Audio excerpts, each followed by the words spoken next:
Et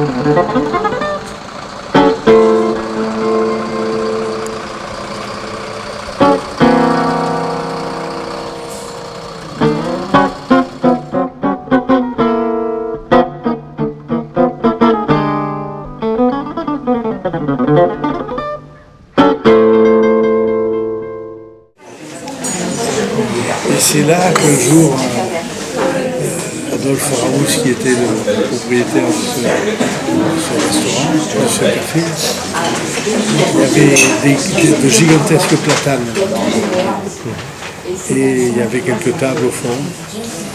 Et c'est là qu'un jour, je devais avoir une dizaine d'années,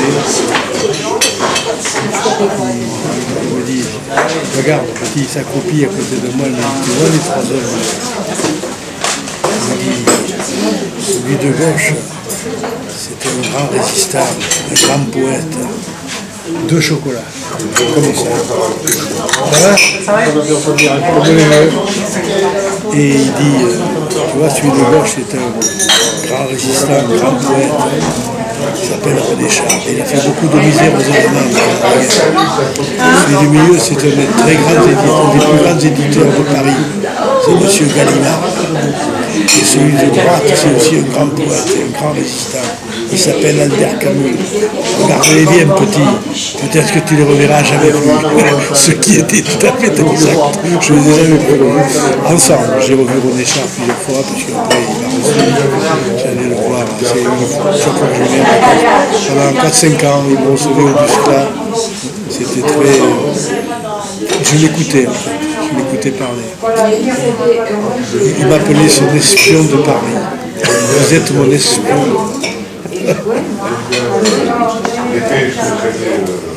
On va rentrer 2 secondes dans l'église. Tu vois un peu le truc.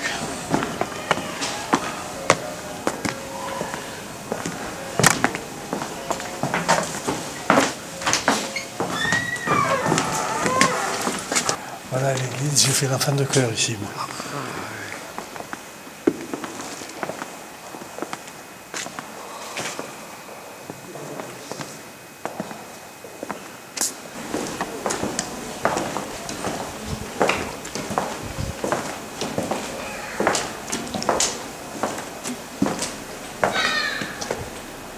C'était une salle de cinéma et de spectacle. C'était un petit théâtre, ça, avant. Et alors, quand il y avait un film, machin, tout Lille, enfin le Lille de l'époque, était sur les marches, attendait que Madame Meyer, une vieille dame, qui était propriétaire de la salle, ouvre pour qu'on aille voir le film. Et là, il y avait un bal, un dancing qui s'appelait le Lido, évidemment dans lequel j'ai joué. Et là-haut, dans la salle du Cinévogue, j'ai quelques photos avec des spectacles que j'ai fait à l'époque en 55, 56.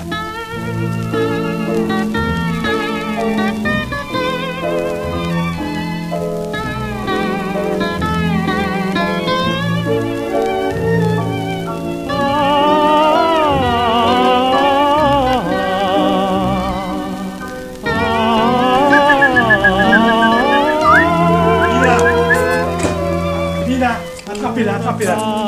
Voilà. Dans mes bras jusqu'au jour, tu me prendrais sans retour.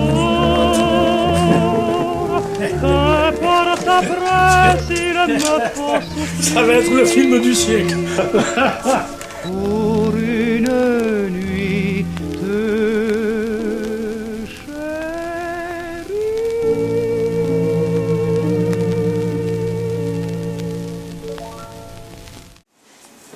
Moi, le 31 janvier 1945, je viens d'avoir 4 ans, puisque j'ai eu 4 ans le 10 décembre 1944.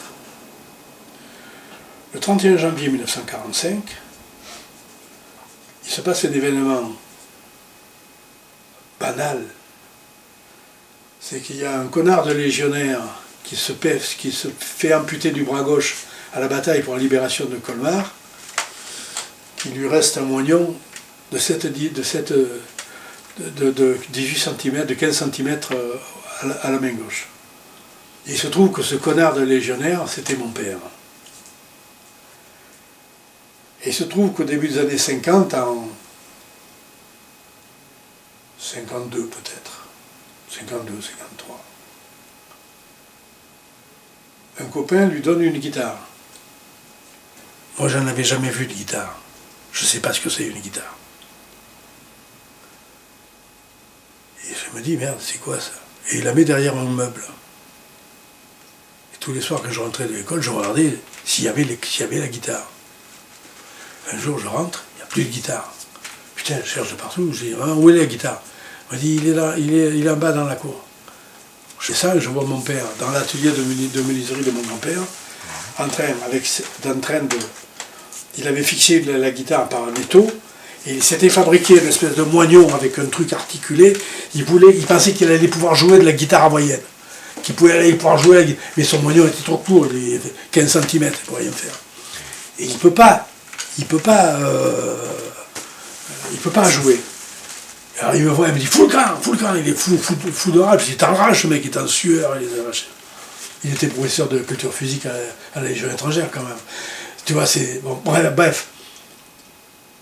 Mais moi, plus il me dit de partir, plus je me rapproche, je suis comme un chat qui s'approche de quelque chose à bouffer.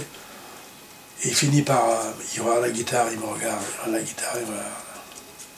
Puis il me fait asseoir, il me fait croiser les jambes, il me pose la guitare sur le truc, il s'assoit à côté de moi, il me place les doigts dessus, il me fait faire l'accord de La majeur, et il me dit bouge pas, il pose son oignon, il commence à chanter Marinella.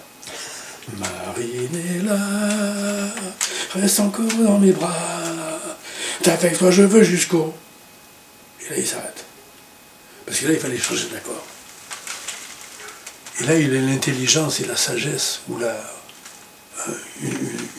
un éclair d'intelligence particulier, de s'arrêter, de ne pas essayer de me faire l'autre accord. Il a vu que ça marchait. Mais cet instant-là que j'ai vécu, où j'ai fait la main gauche de mon père, son moignon, il était en transe, il était en train de faire l'émotion que ce mec a eue quand il a joué. Je suis là, moi. Il me transmet ça. Mais il me transmet ça comment? Après que ça faisait 1 heure que je le voyais en train de gamberger, de limer un truc, d'essayer de monter, de réfléchir pour me trouver l'appareil qui pourrait aller là, qui pourrait l'aider à jouer de la guitare électrique, de la guitare d'une façon ou d'une autre. C'est-à-dire que ce mec, il me transmet 2 choses, sans le vouloir et sans que je le comprenne à l'époque. Il me donne la réflexion avant et l'émotion pendant. Sans ça, je ne fais pas le métier de musicien. Toute ma vie, même aujourd'hui, je ne peux pas prendre ma guitare sans avoir un temps d'arrêt, de réflexion, en me disant, mais tu la prends pourquoi? Et pendant 1 an, presque, je vais faire la main gauche de mon père. Je vais aller dans des soirées au bar Café Glacier, où il va retrouver des copains qu'il connaissait avant, parce que mon père était musicien aussi avant. Il faisait les balles, il jouait. Et je vais jouer avec eux, à moitié. À moitié. Mais à aucun moment j'ai eu envie de chanter ces chansons, de faire ce qu'il voulait. C'était pas, ça me touchait pas. Et c'est en écoutant les boutons de radio que je tombe un jour sur avec une bêche à l'épaule, avec à la lèvre un touchant, avec à la lèvre un touchant, avec à l'âme un grand courage, il s'en allait trimer au champ. Pom, pom, pom, pom, pauvre Martin, pauvre misère, creuse de terre. Je suis sidéré. Et je lui dis à papa, je veux chanter ça m'intéresse. Et là, il va aller à Avignon, acheter les petits formats, acheter le 45 tours qui venait de sortir, ça sortait. Et il va m'aider à apprendre, pauvre Martin, tout seul, à faire les accords et à chanter. Et peu de temps après, on arrive au Café Glacier, il a dit, messieurs, maintenant, j'ai une déclaration à vous faire. À partir de maintenant, j'arrête de jouer de la guitare. Je passe la main à mon fils. Et je suis devenu chanteur-guitariste. Et j'étais seul. Hein. Voilà le rapport que j'ai, moi, avec la guitare, avec la musique. Ça vient de ça. quand mon père me fait rencontrer Gino Bordin. Ça a été le premier guitariste de Tino Rossi. Ça a été un virtuose de la guitare hawaïenne, il a fait toute une carrière à la guitare hawaïenne, mais ça a été le premier guitariste de Tino Rossi. En 53, 54, peu de temps après que je chante, que je m'accompagne, papa, qui connaissait bien Gino, hein, c'était un copain à lui, ils avaient fait des balles ensemble à l'époque, il dit à Gino, mon fils, comme ci, comme ça, et Gino lui dit, amène-le-moi. Et je le rencontre au café de la Sorgue. Et Gino me donne ça. Alors, c'est quoi? C'est une méthode où il y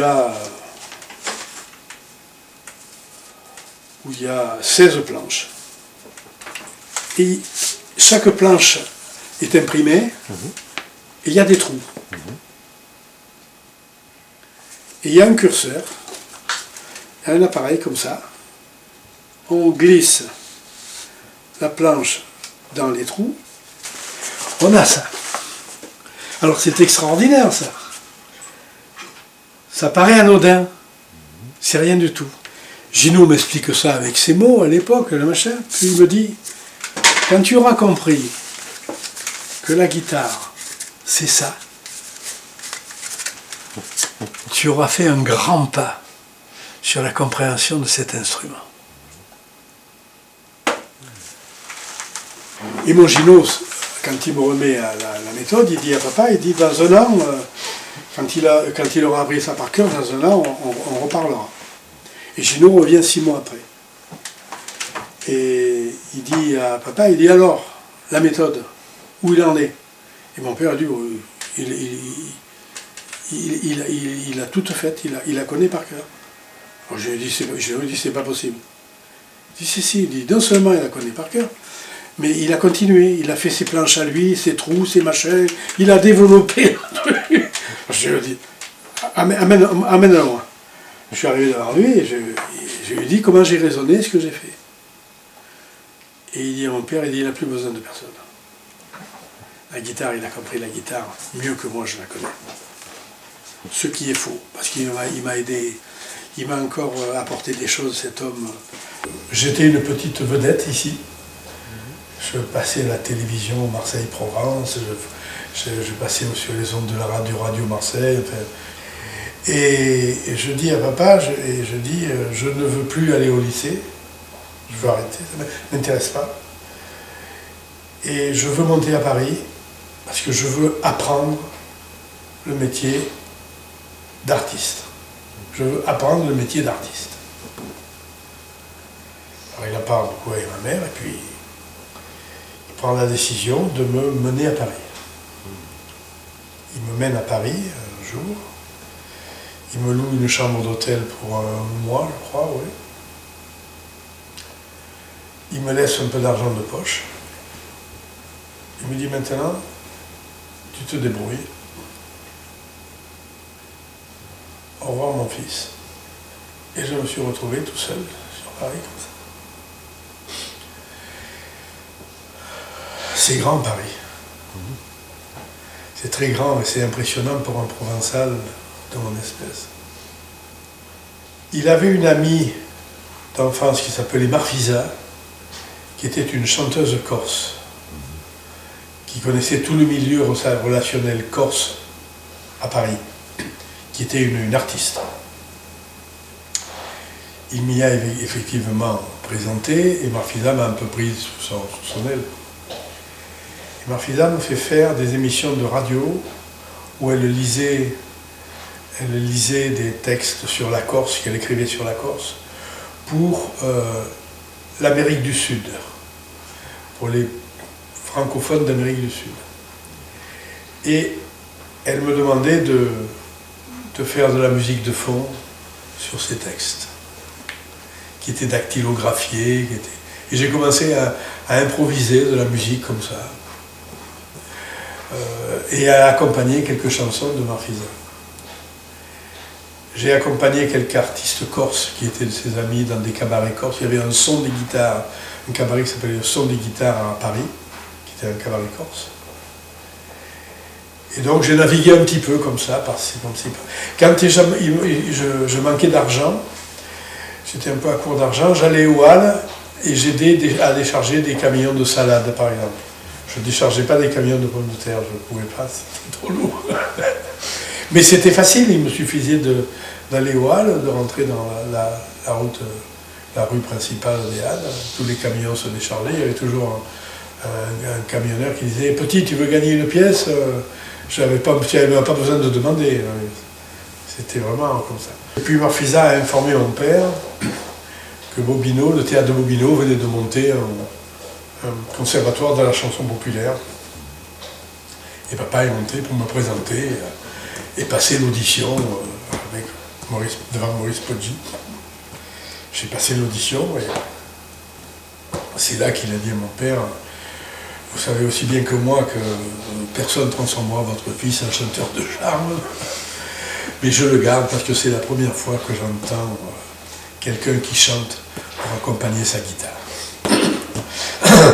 À partir de là, ça a été beaucoup plus facile, beaucoup plus simple, parce que tous les élèves qu'il y avait dans le conservatoire m'ont tous demandé pratiquement immédiatement de les accompagner, et j'ai gagné un peu d'argent.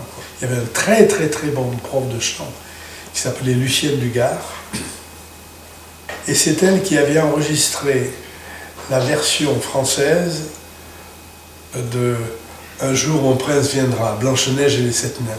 Elle m'a mis un peu dans une situation plus que délicate. Un jour, elle me dit « J'ai parlé de toi à Jacques Elian, il veut te faire machin et tout. » Et le Jacques Elian m'engage comme ça, la gueule enfarinée, il m'engage pour un grand gala qui fait à la grande salle des fêtes de Versailles.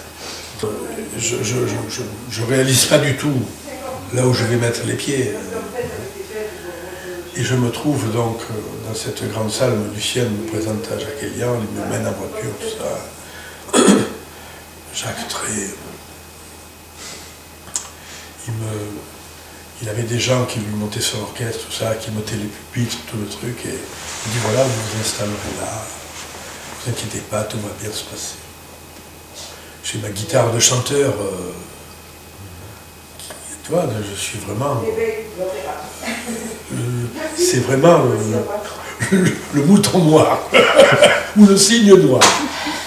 Évidemment, Jacques Elian entra sur scène, machin, dit bon messieurs, nous commençons par le numéro 18, ensuite on passe au numéro 44, on fait le 32, le 92, machin. Allez, on y va. Et il attaque Fleur de Paris, ta ta ta ta, la, la, la. Et moi je cherche le pupitre numéro 18, la partition numéro 18, évidemment je ne la trouve pas. Le morceau du numéro 18 commence, j'étais une catastrophe. Je ne savais plus où me mettre. J'en ai pas placé une, c'était une catastrophe. J'avais un désastre. Fini le gala, Lucienne Dugard, de temps en temps, me faisait des signes, allez, allez, allez, allez. Mais tu sais, des fois, quand tu es sur un bateau, où tu es complètement dans l'eau jusque-là, tu ne peux plus rien faire. Et Jacques Elian, à un moment donné, il a donné la feuille, l'enveloppe à tous les musiciens. Il m'a donné mon enveloppe et je lui ai rendu l'enveloppe. Je lui ai dit non, je ne veux pas. Il a pris l'enveloppe, il l'a mis dans sa poche. Il m'a dit au revoir monsieur, au revoir jeune homme, dans l'espoir de ne jamais me revoir. Et il me reverra. Mais quelques années plus tard, dans d'autres circonstances, et là, tout se passera bien.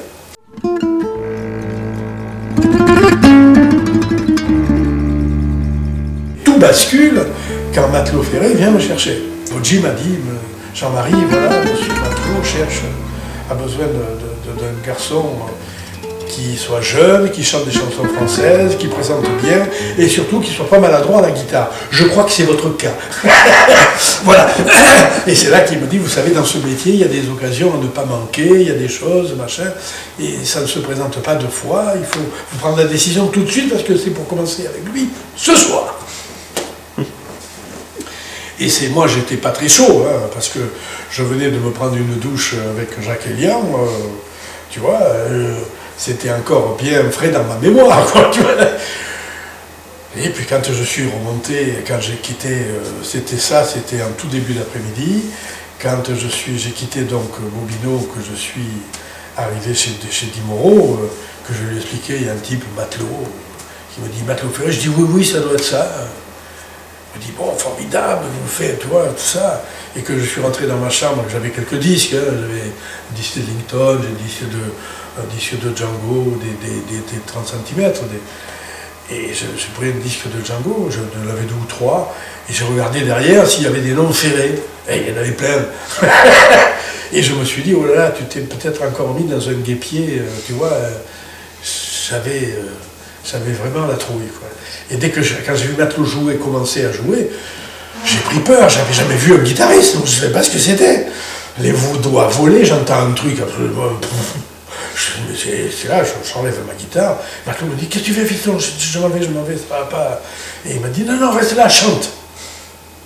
Chante, j'ai chanté. Et voilà. Avec Matelot, je fais un métier de zigane, de cabaret. Et par lui, j'ai travaillé donc avec Yoshka Nemeth, avec Borieux. On a fait des enregistrements avec Yoshka. Hein, c'était vraiment des choses formidables pour le jeune mec de 19 ans que j'étais, quoi. Et Matelot ne jouait pratiquement jamais de jazz au Don Camillo. Au Don Camillo, il faisait minor swing, il jouait rythme futur. J'avais eu beaucoup de difficultés pour relever les accords de rythme futur sur le disque de Django, mais j'avais fini par comprendre comment ça marchait. J'accompagnais ces trucs-là. Il jouait un petit peu douce ambiance, mais juste le thème, et hop, un simulacre de chorus, et il finissait. Il improvisait pas, il n'aimait pas, c'était pas son truc. Par contre, la musique tzigane, et hongroise en particulier, il le faisait très très bien. Ça, j'ai souvenir de différents trucs que je jouais avec lui qui étaient très intéressants pour moi à faire. Donc, je n'avais pas cette culture-là, mais tout le temps que j'ai passé avec Matelot, j'ai étudié les enregistrements de Django. J'ai découvert Django à ce moment-là. Matelot ne m'a jamais fait voir quelque chose. Il était dans l'incapacité d'expliquer quoi que ce soit à qui que ce soit.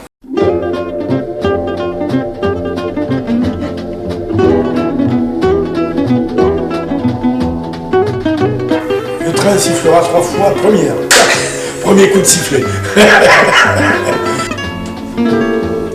Barrault, comment je le rencontre? C'est 63, je sors de l'armée, je suis encore militaire, je suis encore sous administration militaire, je vais être dégagé dans... Il faudra attendre 1 an pour que je reçoive le papier qui me dégage de toute responsabilité militaire, quelle qu'elle soit. Quand je remonte donc à Paris, je suis vraiment largué. Je vais voir Matelot, et Matelot me dit, je vais le voir chez lui, rue Caillé. Je dis, est-ce que tu peux m'aider pour que je trouve du travail? Je sors de l'armée, j'ai besoin de travailler. Il me dit, je sais que mon frère cherche quelqu'un, mais je ne sais pas pourquoi faire. Rendez-vous ce soir, porte des Ternes, au tabac de la porte des Ternes, à minuit, et je te mènerai chez mon frère. Je vais au tabac de la porte des Ternes, arrive Matelot, et il me dit, viens moi chez mon frère. Et là, je rentre, on remonte l'avenue des Ternes. J'arrête devant un bar qui me paraissait fermé, en fait. C'était le Judex, qui était un bar avec une toute petite lumière rouge à l'intérieur, et c'était le bar de Barrault. Et je rentre là-dedans avec Matelot, et il me présente Barrault. Il dit, Barrault, je te présente Jean-Marie. Elle me dit, oui, c'est celui qui travaillait avec toi à l'époque. Je me dis, oui, c'est bien. Alors, il lui dit, écoute, il cherche du travail, il sort de l'armée, il a besoin de travailler. Je sais que tu cherches quelqu'un, mais bon, moi, je ne peux pas rester, j'ai du travail, j'ai un truc à faire maintenant, je te laisse avec Jean-Marie, vous vous débrouillez tous les deux. Et il s'en va. Et je reste seul face à Barrault. Et à gauche, en entrant, il y avait une arrière-salle qui était un peu surélevée. Et là, il y avait Jacques Montagne, son guitariste, le guitariste qui était là. Il était en train, à ce moment-là, je l'ai compris pratiquement tout de suite, il était en train de répéter avec lui pour préparer son disque de valse. Et il me dit, Barbu, je n'ai pas besoin d'un guitariste, je cherche un barman. Il me faut un barman. Je dis, monsieur Barrault, je n'ai jamais fait ça. si vous m'apprenez un peu dans quelques jours, vous me dites ce qu'il y a à faire, pourquoi pas, je veux bien faire le barman. Il faut que je trouve une solution, je n'en ai pas. Il me dit, tu serais prêt à faire ça? Je lui dis, oui, mais avant il faut que vous m'expliquiez. Je dis, parce que moi je sais rien.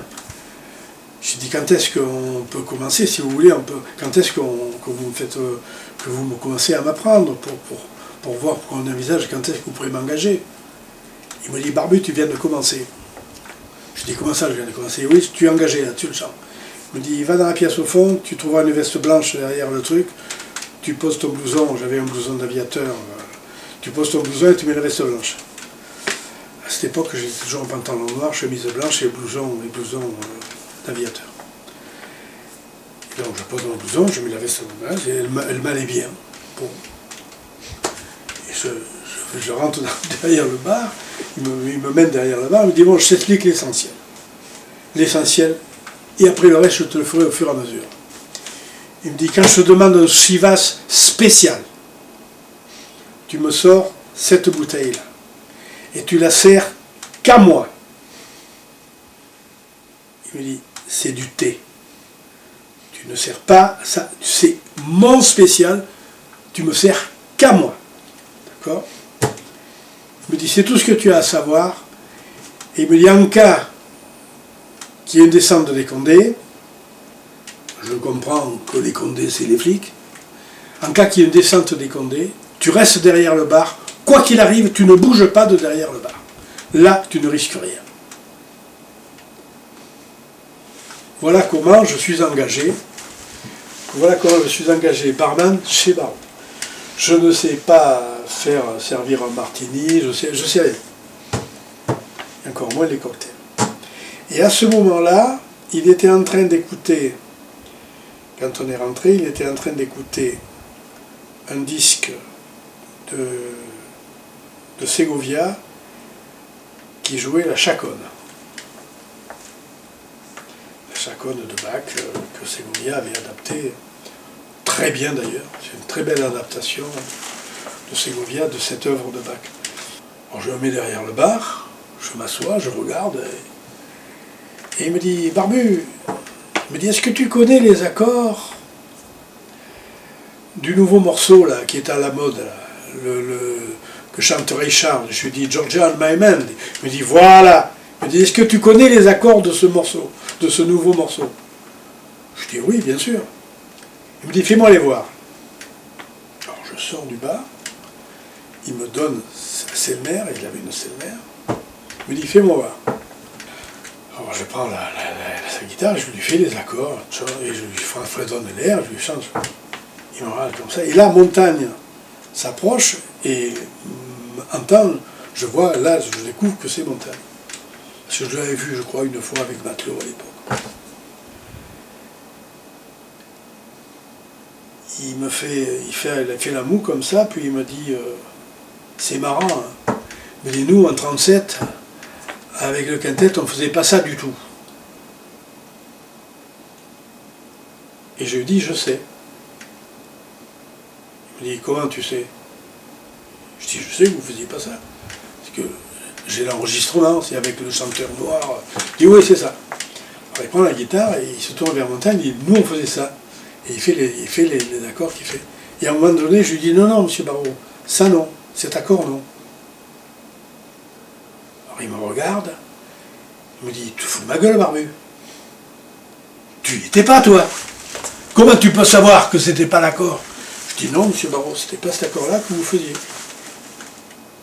C'est pas cet accord-là. Non. Alors, il a un temps d'hésitation, et me dit, et je faisais quoi? J'ai dit, mais donnez-moi la guitare. Il me file la guitare, et je lui dis, vous faisiez ça, clac, clac, clac, et clac.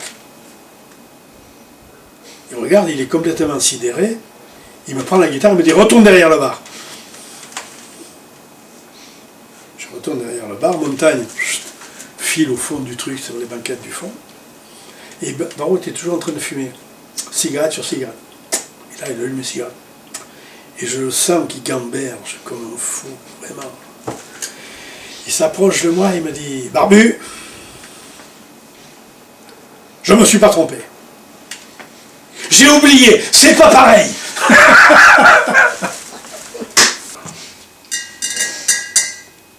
Bon. Elle date vraiment de 78? Les 3 bouteilles, il y avait 3 bouteilles dans le litre dessus. Une qui faisait 54 degrés, une qui faisait 55 degrés et une qui faisait 70 degrés. Je les ai filtrées parce qu'elles étaient pleines, il y avait plein de dépôts dedans. Je les ai filtrées par du papier spécial de l'époque. Ça a embaumé la maison dont tu n'as pas idée. Et ça date de 1978. Ces 3 bouteilles dataient de 1978. Quand je les ai mises, il y en avait un peu plus que ça, mais comme ça. Puis ça a descendu. J'ai rajouté de l'eau de vie de Caugia que mon père avait ramené, Caugia en Corse, que mon père avait ramené de 1947 de notre voyage familial en Corse. Et c'était là, j'arrivais vraiment très bas. Et là, j'ai rajouté La touche finale. C'est la touche finale. Parce que dans cette bouteille, je veux que ce soit des mélanges. Ah. Je veux mélanger. Et des fois, il m'a mené coucher chez lui. Il avait une demoiselle qui s'appelait Rebecca, une grande gigue, une femme beaucoup plus jeune que lui, évidemment. Et un soir qu'il m'avait amené chez lui, il m'a sorti toutes ses partitions de ses valses. Il me les a données. Il m'a dit, Barbu, je te les donne. Et là, il était en train de répéter, donc, de préparer son enregistrement des valses avec Montagne. Et c'était des disputes. Ils se disputaient d'une manière très violente. Et un jour, Barrault me dit, Montagne n'était pas là, un jour Barrault me dit, comment tu accompagnerais cette valse-là? Comment tu ferais l'accompagnement là? Je dis, je ne sais pas, M. Barrault, de quel accompagnement, de quoi vous parlez. Il me dit, la valse, que je suis en train de travailler avec Montagne. J'ai dit, attendez, M. Barrault. J'ai dit, je n'ai pas l'intention de faire quoi que ce soit derrière le dos de Montagne. Que c'était un voyou, comme lui. Quelques étages en dessous, mais c'était un voyou quand même. Il me dit, non, mais c'est pas un problème, tu peux me donner ton truc. Je dis, non, M. Barrault, je veux pas. Je dis, moi, je ne sais pas accompagner les valses. Il me dit, tu fous de ma gueule. Il fait, bon, il y a une petite chose là-dessus, et l'incident est clos, c'est arrêté là, et parce que si je m'étais laissé piéger, je commençais à l'accompagner, j'avais l'autre qui me sortait le flingue, qui me foutait une bastos dans la tronche. C'était des truands, vraiment des truands. Bon, bah, avec ça, on va être armé. Oh, écoute. Ça, c'est propre. Hein. Bon, bah. Allez. Allez. Alors, attention. On rigole plus, là. Oui, c'est fort que ça ne fait plus. Alors que c'était bon, ouais.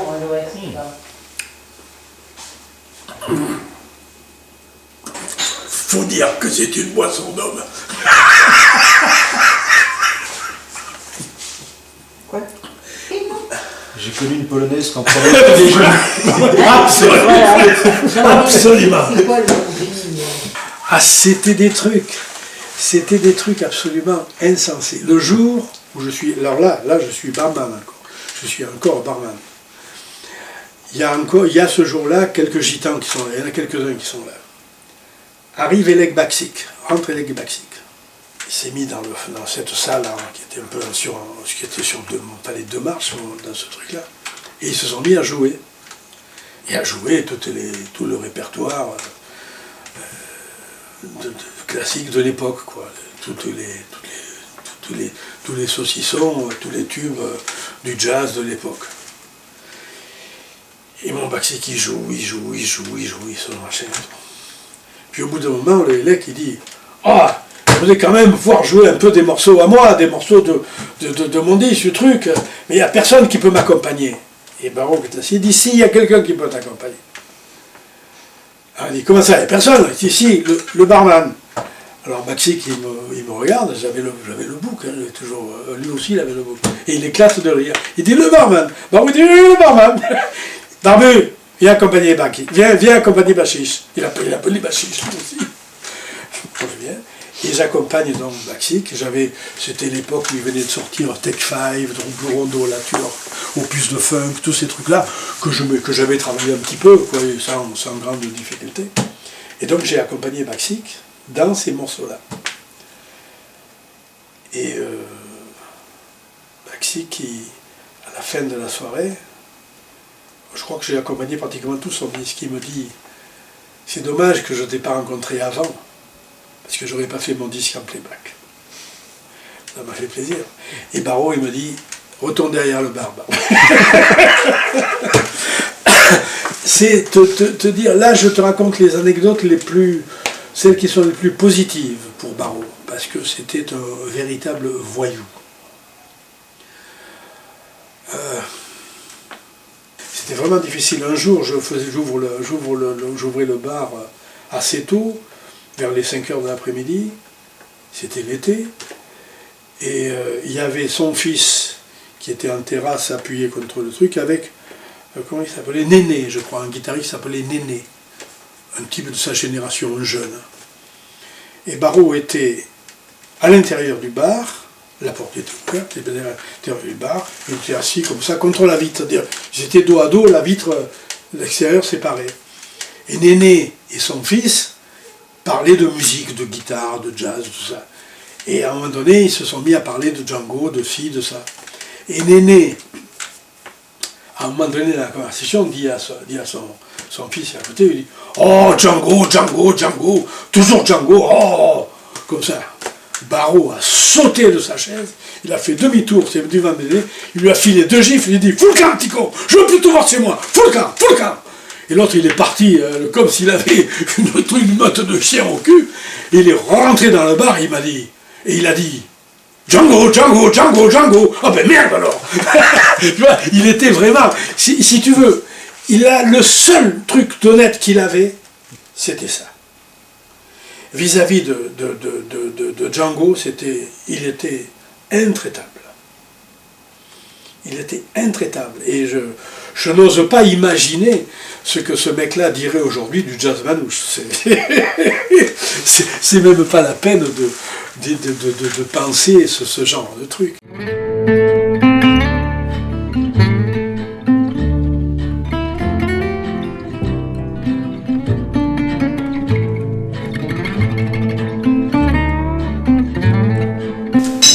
Fred, la qualité première de Fred, c'était ses mélodies.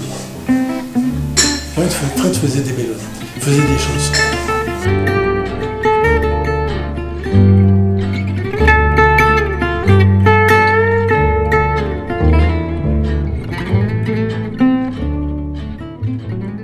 Et je lui ai dit un jour qu'on avait promené à la Croule dans sa campagne avec son petit machin là. Et il me dit, moi, c'est quand je me promène que j'ai des idées de mélodie, alors je le chante et en arrivant à la maison, je prends la guitare et je joue ce que j'ai chanté. Et c'est là que je lui dis, tu es le Vincent Scotto de la guitare de jazz zigane. Ça, il était... c'était Hollywood pour lui. Parce qu'il avait beaucoup d'admiration pour Vincent Scotto, évidemment. Parce que finalement, oui, tu as rencontré Francis, c'était à la Montagne Pelée, c'est ça? Avec Saran Ferré et Pierre Maurice. Comment ça s'est passé, enfin, la première fois que vous vous êtes rencontrés, et puis comment ça s'est passé? On ne s'est pas parlé. La première fois, c'est Barreau qui m'avait amené là, j'étais barman chez lui. Et Barreau, on s'est assis dans la salle, et évidemment, Barreau connaissait le patron. Hein, la première fois que j'ai rencontré Fred avec Pierrot, après l'histoire de Saran, c'était donc aux Abbesses pour passer une après-midi à écouter des enregistrements inédits que nous faisait écouter Lionel. Et Fred nous avait préparé un couscous en boîte du Carbide, qui était somptueusement dégueulasse. On le mangeait, il est vraiment dégueulasse. Oui, il est dégueulasse. C'était vraiment assez drôle. voilà comment on a sympathisé. Et à cette époque-là, Fred, il avait une grande cape noire avec doublée à l'intérieur d'un truc un peu mauve, un peu évêque, archevêque. Tu sais, il avait un bâton. Enfin, c'était vraiment un personnage vraiment exceptionnel. Fred était d'une très grande gentillesse. C'était un garçon qui était très très gentil, très chaleureux, très humain. Hein, tu le sais comme moi. Et ça a commencé, comment on a joué. Ah oui, il a monté les guitares de Paris.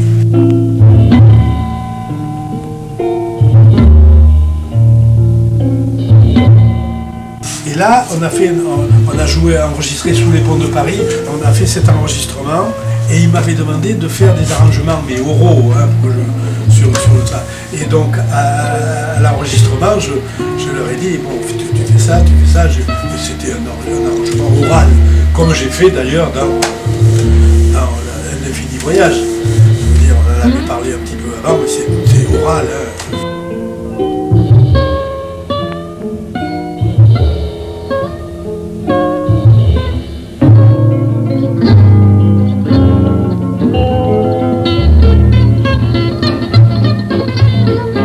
Et à partir de là, que Fred a commencé à monter, lui, ses affaires en Bretagne, un peu de partout.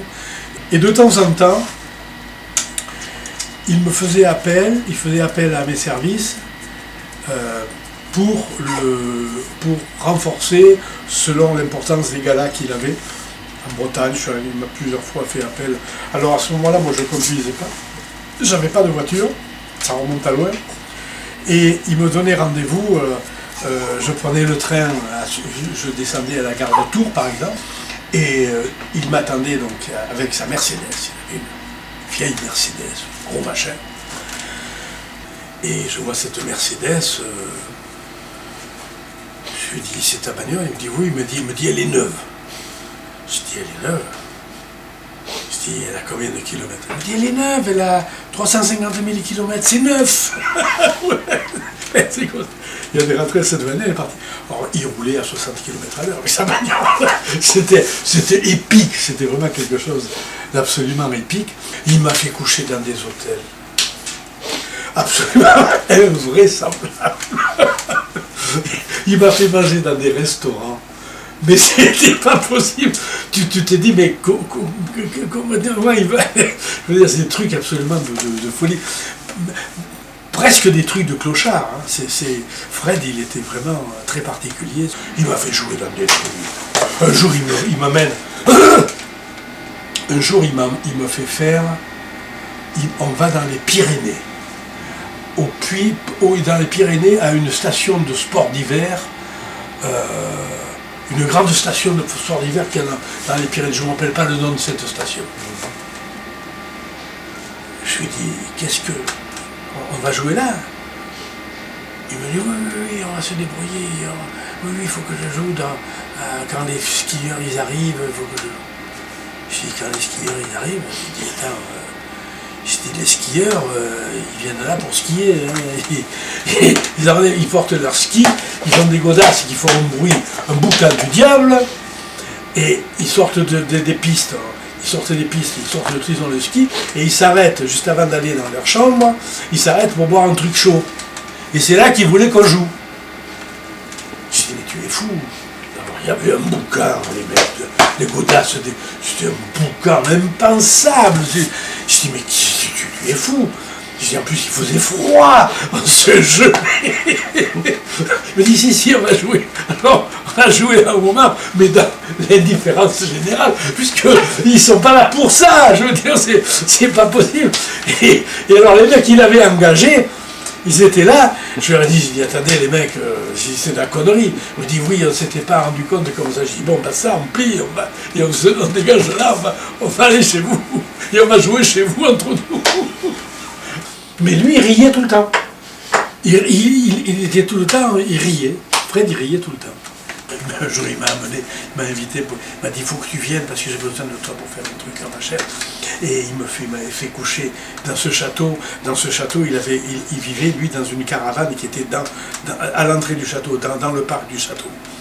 Et il m'avait fait coucher, il m'avait arrangé une chambre au premier étage du château. Dans cette chambre, il faisait un froid de canard comme ces jours-ci. Et il m'avait fait il y avait des cheminées, on pouvait y mettre des arbres entiers dans ces cheminées.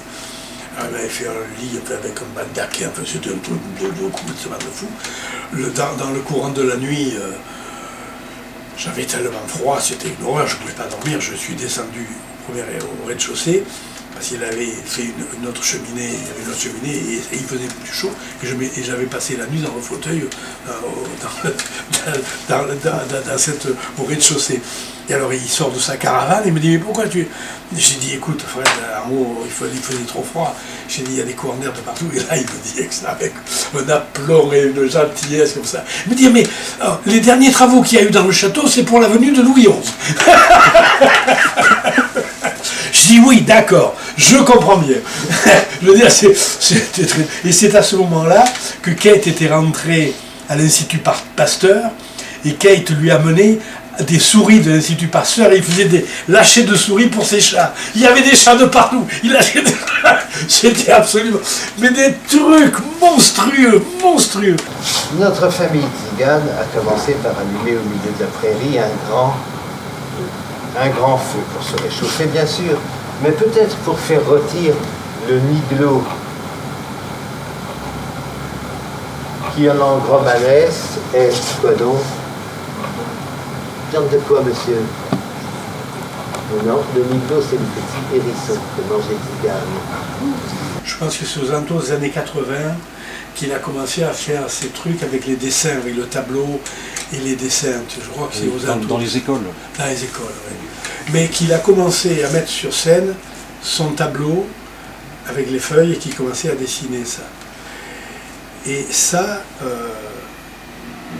après, avec le recul que j'ai aujourd'hui, en voyant comment les choses ont tourné, là, Fred avait eu un truc extraordinaire en main. Pourquoi vous faites des grimaces comme ça? Je ne vous souhaite pas plus grand plaisir que de vous faire inviter chez les amis Tzigane à Khayab et Niglo. Manger le hérisson rôti à l'argile, vous verrez que c'est un bonheur, sauf pour le hérisson naturel. Chaque fois qu'il associait dessin et guitare, il changeait de catégorie. Personne ne faisait ça. Personne ne faisait ça. Il était seul. Et seul et grand. C'était un grand personnage, là, parce que faut les capter, il faut capter l'attention des enfants. C'est le public le plus difficile qui existe. Il n'y a pas plus difficile que les gamins pour le spectacle. C'était vraiment un type hors norme, hors du temps, en fait, Fred. Il était hors du temps. C'était aussi un grand seigneur. Hein, il avait le sens. Mais bon. C'était faisable à l'époque, c'était comme ça, puis c'était Fred.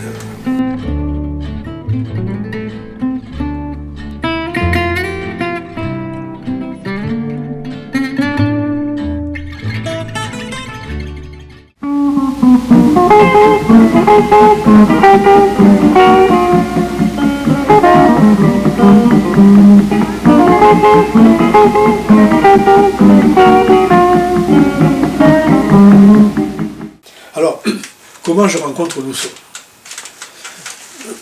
Toute l'histoire là. Quand je suis donc chez Barrault, je réalise très vite que je gagne 4 sous, il me file un peu d'argent. Je réalise que je gagne 4 sous, mais que ma situation ne s'améliore pas pour autant. Je suis guitariste, je veux faire le métier, mais je connais personne. Et à ce moment-là, tous les lundis, mardis et mercredis, et un petit peu le jeudi, mais c'était pratiquement fini, lundi, mardi, mercredi, il y avait le rendez-vous des musiciens à Pigalle, de 5h à 7-8h, voire plus, dans l'arrière-salle des bistrots, pour ceux qui se tardaient la tronche. Et donc, plusieurs fois, je demandais à Barrault de ne pas faire l'ouverture en fin d'après-midi à 6 heures pour pouvoir aller à Pigalle, pour me renseigner un peu, voir le truc. Bon. Quand j'arrête définitivement de Barrault, bon, la dernière anecdote, pourquoi j'arrête Barrault, à un moment donné, me dit « Barbu, il faut que je te demande un service ». Il m'avait déjà envoyé chez un huissier pour apporter de l'argent pour arrêter une saisie chez lui ou dans le bar, tout machin. Bon, c'est pas très agréable, c'est pas des choses qui n'est pas dans ma nature. Et puis bon, ça m'a fait emmerder. Puis là, ce jour-là, il me demande un truc un peu particulier. Il me dit « Barbu, j'ai besoin que tu ailles porter quelque chose à mon copain de l'autre côté de la place qui est au bar là-bas ». Je dis « C'est quoi, les quelque chose ?» Il me dit, c'est mon pistolet, mon 7,65. Je dis, vous voulez m'envoyer en prison? Barbu, non, ça risque rien. Je dis, ça risque rien. Je dis, monsieur Barrault, j'ai 22 ans, mon casier judiciaire est vierge. Je ne voudrais pas... Il me dit, Barbu, tu risques rien. Je me laisse embobiner, je dis, passez-moi votre flingue. Je savais où il avait son flingue, où il mettait son flingue. Entre 1h et 2h du matin, et alors il est derrière son bar, il prend le téléphone, il me dit « Bon, t'es prêt ?» Je dis « Oui ». Il bouge pas, il téléphone, il dit « Bon, je t'envoie un barbu. » « Ok. » Il me dit « Vas-y. » Donc, 1h du matin, je sors de son bar et je marche sur le trottoir, et pour traverser la place des Ternes, je me mets à courir pour traverser la place. Il y avait un peu des voitures.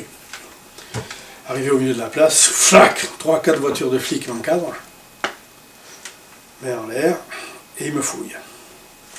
Le mec il me fouille, il fait ça. Il fait pas ça, il fait ça, mais il s'arrête avant le truc. Il me dit, pourquoi vous courez? Je dis, pour traverser la place. Je dis, je vais boire un coup. Il dit, bon, allez, circulez. Je fais demi-tour, et je rentre dans le bar de Barrault. Barrault me dit, tu avais pas le flingue? J'ai dit, si, monsieur Barrault, je l'avais. Je lui mets le pied, je l'ai fait, et je lui rends son flingue. Je dis, monsieur Barrault, demain c'est mon dernier jour. J'arrête. Il dit, Barbu, tu vois. Monsieur Barrault, c'est fini. J'arrête. Entre-temps, il m'avait tellement emmerdé que j'avais vendu ma belle-mère. Il m'avait tellement cassé les couilles qu'il y avait la belle-mère que j'avais vendue ma belle-mère.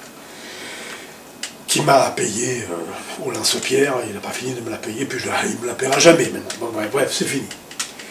Et donc le lendemain, je suis venu parce que mais ça s'est arrêté là, voilà comment j'ai arrêté ma relation avec Barrault.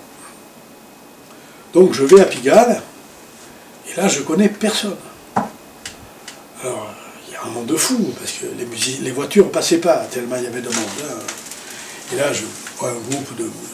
Je parle à un groupe de musiciens, je dis, est-ce que vous pouvez me désigner où il y a des guitaristes? Non, il y en a... Va aller voir là-bas, va voir là-bas, va voir là-bas, va voir là. Puis il me dit, ben, les 3 qui sont là, c'est des guitaristes. Alors je m'approche d'eux. Il y avait Simon Lustignan, Simon Matvé et Jacques Oliveri. Simon Lustignan, à l'époque, c'était l'accompagnateur de Lousson. Mais je ne le savais pas. Je ne savais pas qui c'était Lousson, tu vois, je ne savais pas. Et je leur dis, vous êtes guitariste? Alors ils me disent, oui, oui. Et ils me présentent Jacques Oliveri, Simon Lustignan, tout ça. Il me dit, tu es guitariste? Je dis, oui, je joue la guitare. Il me dit, bon, ben viens avec nous, on va dans mon hôtel, là, il avait rue Champéret, juste où il y avait le magasin Major-Con, il y avait un hôtel de passe, et c'est dans cet hôtel qu'il habitait, mais au-dessus des chambres de passe. Et là, on arrive dans sa chambre, et ils commencent à jouer tous les 3, à 2, en se passant les guitares comme ça. Et ils jouent, je vois que j'ai affaire à vraiment des mecs qui connaissent leur métier, qui connaissent leur boulot. Même très bien. À un moment donné, Jacques Matvé s'en va, Jacques Oliveri s'en va aussi, je reste seul avec Simon. Et Simon me dit, alors, tu as vu combien d'accords que tu connaissais pas ce soir? Et je lui réponds, aucun. Il me dit, comment ça, aucun? Je dis, non, aucun. Je dis, dans aucun des accords que vous avez fait tous les trois, il n'y a pas un accord que je ne connais pas. Je dis, par contre, ce que vous avez joué, il y a des choses que je ne connais pas dans ce que vous avez joué, mais les accords que vous avez utilisés, il me dit, tu les connais tous? Je dis, oui. Je dis, et bien d'autres. Alors, un peu interloqué, il m'a dit,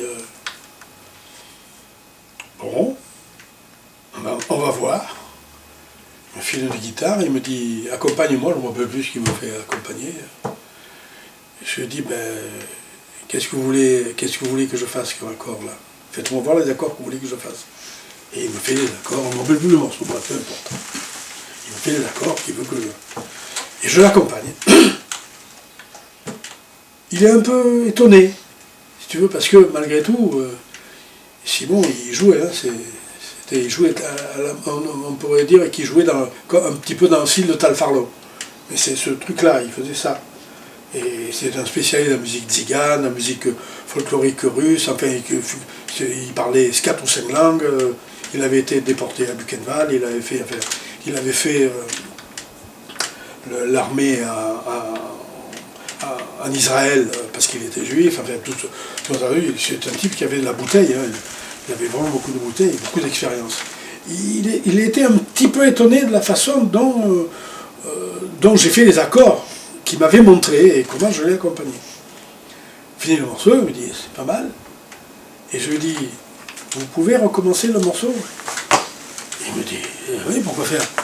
Je dis, si je voudrais vous accompagner avec d'autres accords que ceux que vous m'avez fait voir. Il me dit, comment ça, d'autres accords? Je dis, oui, d'autres accords. Ah bon? Et il me joue, on recommence. Et là, il est complètement abasourdi, mais vraiment abasourdi. Il me dit, mais où t'as pris tous ces accords? Comment tu fais? Je dis, mais je les écris moi. Je dis, j'ai un cahier avec un tampon qui représente le manche de la guitare, j'écris mes accords moi-même. Il me dit, mais tu en as beaucoup là? Il était vraiment stomaqué. Il me dit, mais tu habites où? Je dis, rue Germain-Pilon, en face, de l'autre côté. Putain. Il me dit, mais tu habites à l'hôtel d'en haut? Je dis, oui. Il me dit, mais demain matin, je viens chez toi. D'accord, à demain matin. Et le demain matin, même pas 10 h, il était chez moi. Il frappait la porte de ma chambre, et il recopiait sur un cahier d'école les accords que je lui présentais dans mes cahiers à dessin, que j'ai là dans les archives. Voilà comment je rencontre Simon. Alors on commence à parler, on commence à se lier un peu d'amitié, tout ça. Je travaille toujours pas, hein. Je fais rien. Et un jour il arrive, il me dit, Jean-Marie, est-ce que tu sais jouer de la guitare basse? Je dis non. C'est quoi? On ne savait pas ce que c'était une guitare basse. Il me dit, ben, c'est comme une guitare, mais c'est que les 4 cordes graves de la guitare, mais il y a un octave en dessous. Je dis, je dois pouvoir me débrouiller, mais je dis, c'est pour faire quoi? Il me dit, c'est pour accompagner Lousson samedi prochain. Il me dit, accompagner Lousson, ça me dit rien, Lousson, je ne sais pas qui c'est. Il me dit, bon, ben, on vient répéter demain. Le lendemain arrive Simon, suivi de Lousson. Avec Simon avait une guitare, Lousson avait sa guitare, et il avait la guitare basse. Il avait une guitare basse. Alors il me présente Lousson, Jean-Marie, ok. Quand je le vois, Lousson, j'ai un petit, tu vois, un petit signal qui se met à clignoter, parce que il ressemble terriblement à Django. Hein. C'est le fils aîné de Django. Et on commence à jouer. On joue 2 minutes. Lousson s'arrête et il dit à Simon, le petit, il sait jouer de la guitare. Il avait un léger bégaiement chaque fois qu'il avait une certaine émotion, qu'elle soit bonne ou mauvaise, mais chaque fois qu'il avait une émotion un peu violente, il se mettait à bégayer, avait un léger bégaiement. Alors, Simon lui dit, ben oui. Et il dit, on change. Alors, Simon dit, tu veux qu'il joue de la guitare, que je fasse la basse? Oui. Alors, il me passe sa guitare, et je lui passe la guitare basse. On recommence le même morceau. Ça dure, 15 secondes. Et Lousson, il dit, on reste comme ça. Et c'est la dernière fois que Simon a accompagné Lousson. On a fait le samedi suivant le concert qui était prévu à la Roulotte, en haut de la rue Pigalle, qui était l'ancien décor, l'ancienne boîte de Django. Hein. Il y avait encore le décor de la bonne femme avec le cheval, tout ça, à la Roulotte. À partir de là, j'ai accompagné Lousson, j'ai été l'accompagnateur de Lousson jusqu'à son dernier concert à Samoa. Mais il avait un côté, les premiers temps, quand j'ai acheté ma guitare électrique, ma Gibson, après une saison que j'avais faite, j'ai acheté la 175. Un jour, il arrive, il me dit, bon, on joue demain à machin, tout ça, bon. Il me dit, mais j'ai pas d'ampli, il faut que tu me prêtes, j'ai pas de guitare, il faut que tu me prêtes ta guitare. Bon. Je donne ma guitare, je mets dans la housse, il donne. Il prend, c'est bien pour partir, et puis il me dit, il faut que tu me prêtes ton ampli, j'ai pas d'ampli. Il sort, et avant qu'il referme la porte, je dis, mais Lousson, j'ai pas de guitare et pas d'ampli non plus. Tu pars avec les... Il me dit, fais comme moi, emprunte. C'est extraordinaire. Mais si tu veux, un autre aurait fait ça avec mesquinerie, si tu veux, il y a quelque chose que tu me prends pour un con là, et ça va pas. Mais pas du tout. Mais du tout. C'est un gamin, si tu veux. Il avait raison, je me suis fait prêter un ampli. Je crois que c'est Simon qui m'a prêté l'ampli. J'ai eu une guitare de Steve. Tu vois, c'est drôle. Mais Lousson avait ce truc-là qui était complètement fou. Et j'avais commencé à composer, à inventer, disons, une composition que j'avais appelée Apparition, qui existe toujours, que j'appelle Apparition. C'est-à-dire que c'était une série d'accords, un arpège à 4 sons. Et sur les 4 sons, si je faisais un accord il y avait toujours une note étrangère qui rendait l'accord trouble ou indéfini ou tout ça. Et je travaillais ça m'intéressait beaucoup. Et je lui dis un jour qu'il arrive, je lui dis, Lousson, je travaille un truc là que je viens de composer, je voudrais avoir ton avis. Alors il me dit, bon ben je t'écoute. Et je lui joue cette pièce, Apparition. Je finis le morceau, ce qui dure un peu moins de 2 minutes et des poussières, aux alentours de 2 minutes. Je finis le morceau et il me dit, à partir de maintenant, tu vas m'accompagner avec des accords comme ça. Alors j'ai dit, Lousson, il faut que je réfléchisse. J'ai dit, parce que il me dit, débrouille-toi. Donc à partir de ce moment-là, j'ai commencé à oser sortir du cadre traditionnel que tout le monde utilisait. On a joué beaucoup. On faisait tous les cabarets de striptease de Pigalle. On passait entre 2 stripteaseuses. C'était invraisemblable, hein, parce que le public, il vient pour voir les striptease. D'un seul coup, il y a Lousson qui arrive, accompagné par un mec. Il jouait debout, moi aussi je jouais debout, par la force des choses, hein, avec un ampli. Et les mecs, ils étaient sidérés. Les danseuses, les stripteaseuses, elles étaient sidérées. Mais qu'est-ce que vous foutez là? C'était toujours des trucs absolument incroyables de folie furieuse. Et alors Lousson me faisait des coups invraisemblables. il me disait, on jouait un morceau, on jouait les morceaux, un ou deux morceaux qu'on avait l'habitude, t'attaques, puis il me dit, accompagne-moi cette chanson. Alors là, j'étais toujours dans, j'ai dit, quoi, on est sur scène. Il me dit, accompagne. Et il m'attaque,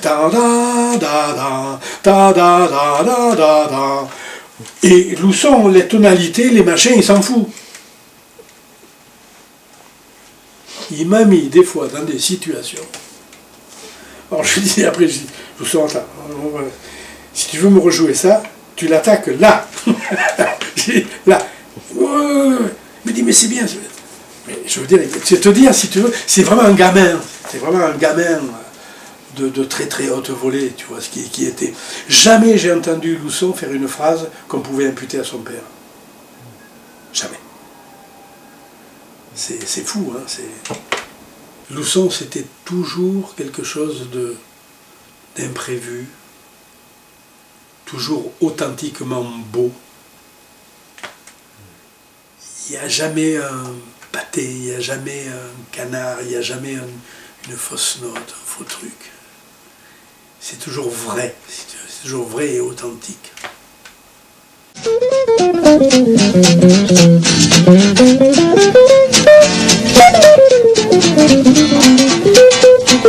La gare Saint-Lazare, il y a plein de ponts qui passent au-dessus de trucs. Et il y a un endroit où il y a un petit espace où il y a un wagon de chemin de fer qui sert de restaurant. Et Lousson aimait bien aller dans ce wagon manger un morceau après avoir fait un concert.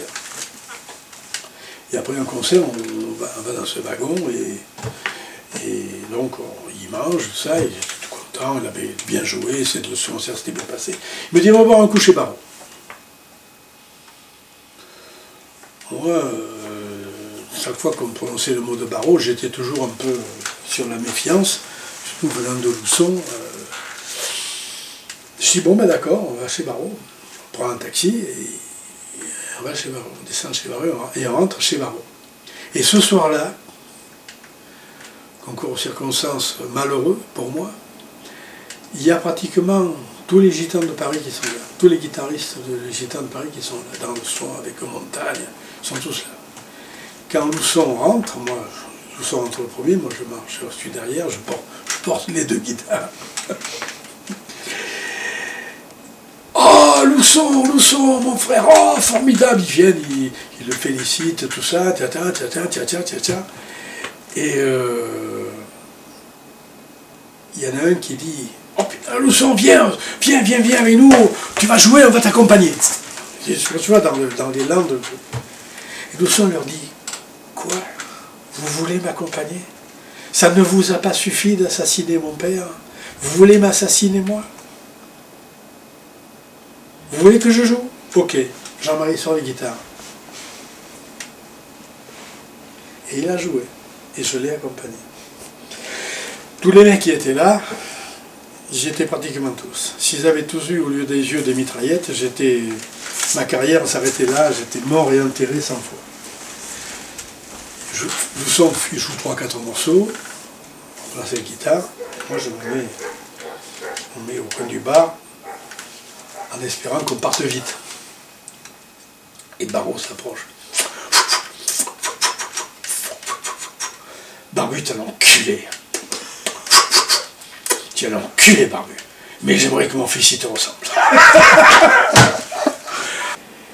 Et un jour, il me téléphone, il me dit, bon, il faut que je te voie, il est arrivé. Il me dit, voilà, on fait le festival de mon père pour le 25e anniversaire. Il dit, tu m'accompagnes avec un bassiste et un batteur. Et tu me fais des arrangements. Je dis, ben écoute, il faut qu'on se mette à répéter très vite, hein, parce qu'on avait 3 semaines devant nous.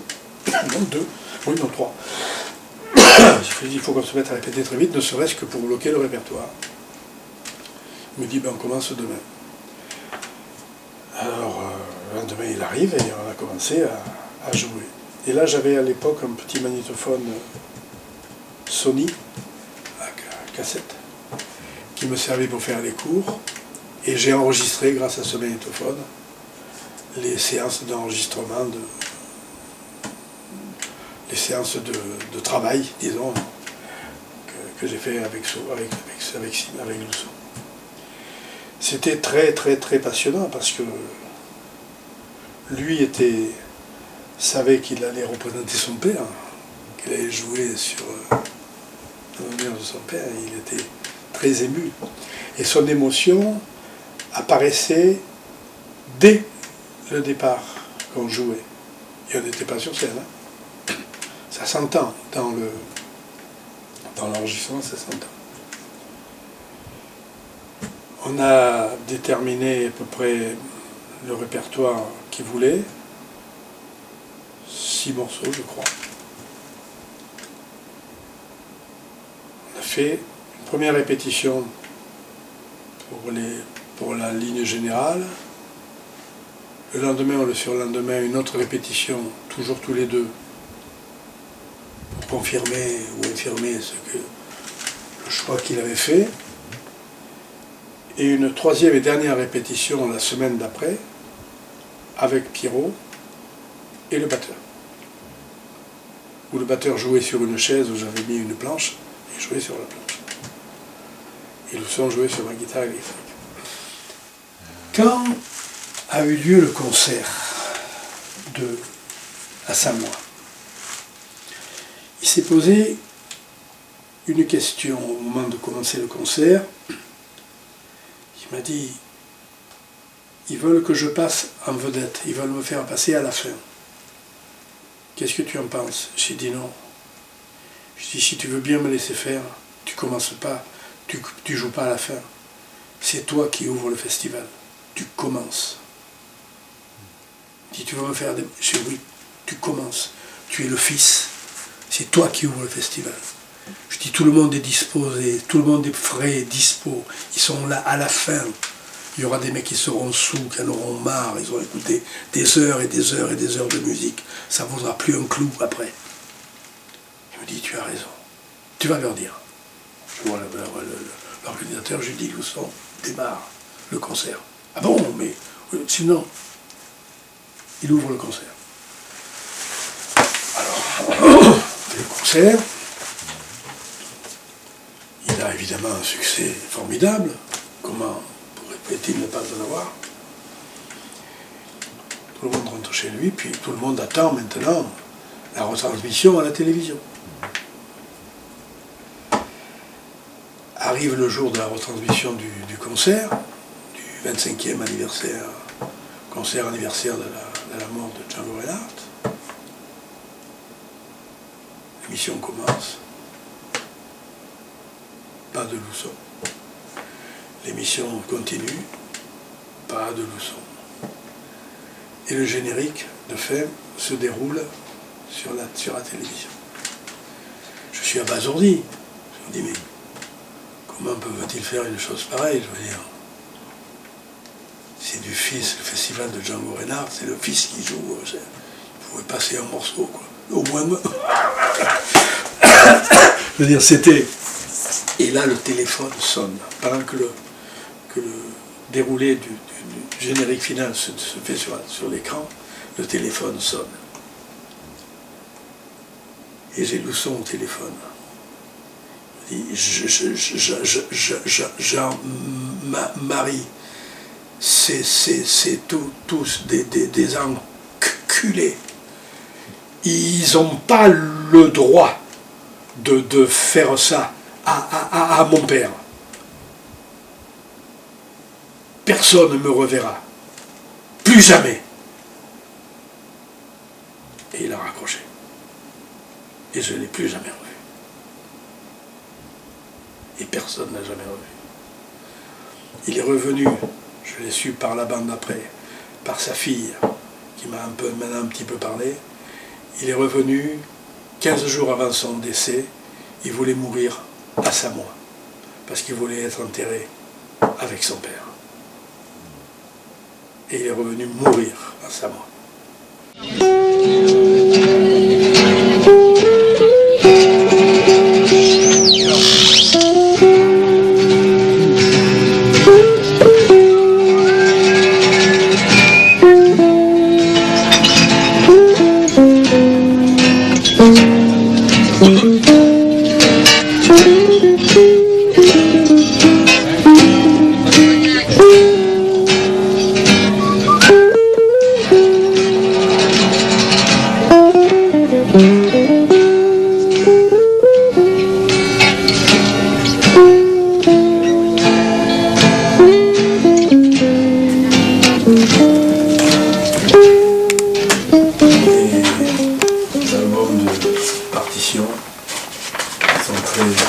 furieux. Et la fin de la chanson, la fin du morceau. Avec là tous les gens que j'ai connus, je les ai tous connus. J'ai joué pratiquement avec tous. Barrault, Jean Bonal, Joseph,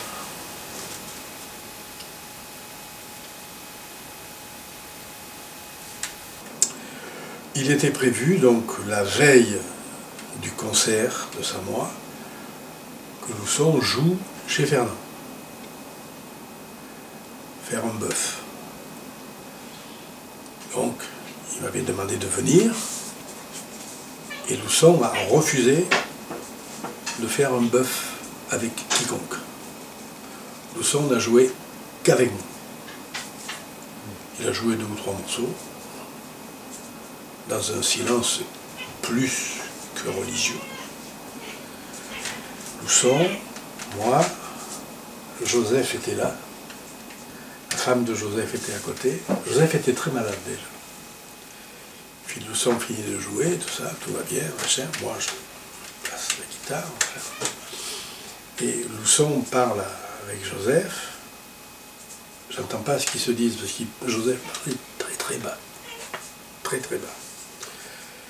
Et il parle avec sa femme. Et Lousson s'approche de moi et me dit: Jean-Marie, est-ce que tu accepterais d'accompagner Joseph? Je lui dis: c'est un honneur. C'est un grand honneur.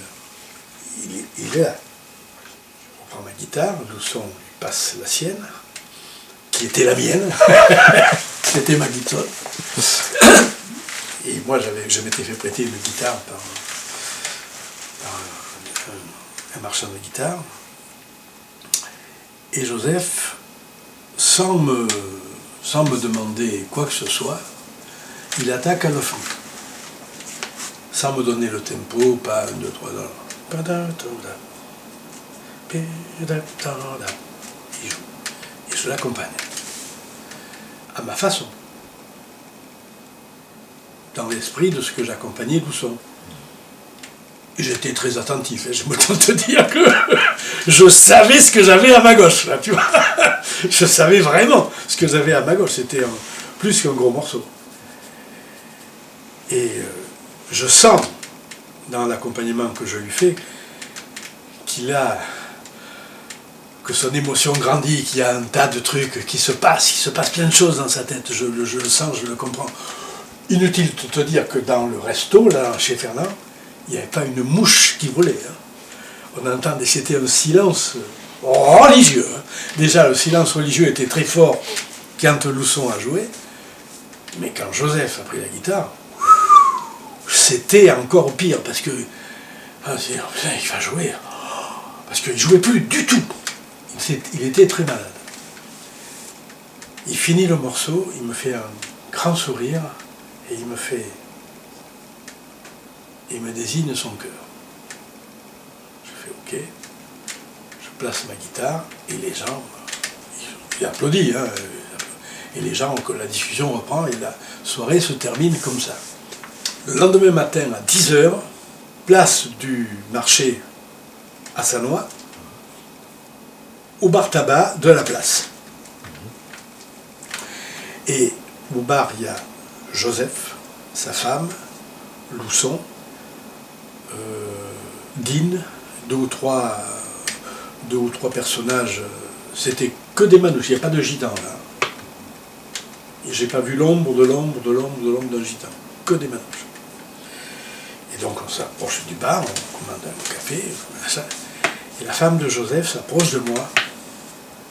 Elle me dit: Jean-Marie, Joseph m'a dit de te dire qu'il aurait aimé que ce soit toi qui accompagne son frère.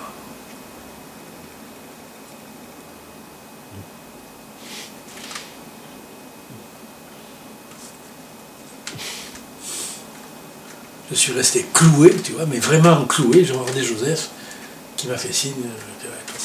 Et quelques temps après, j'allais à son enterrement.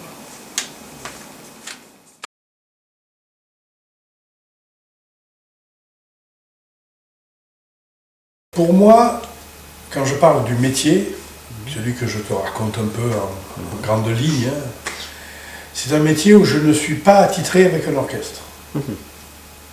Je passe de l'un à l'autre, de l'un à l'autre, je vais d'un orchestre à l'autre.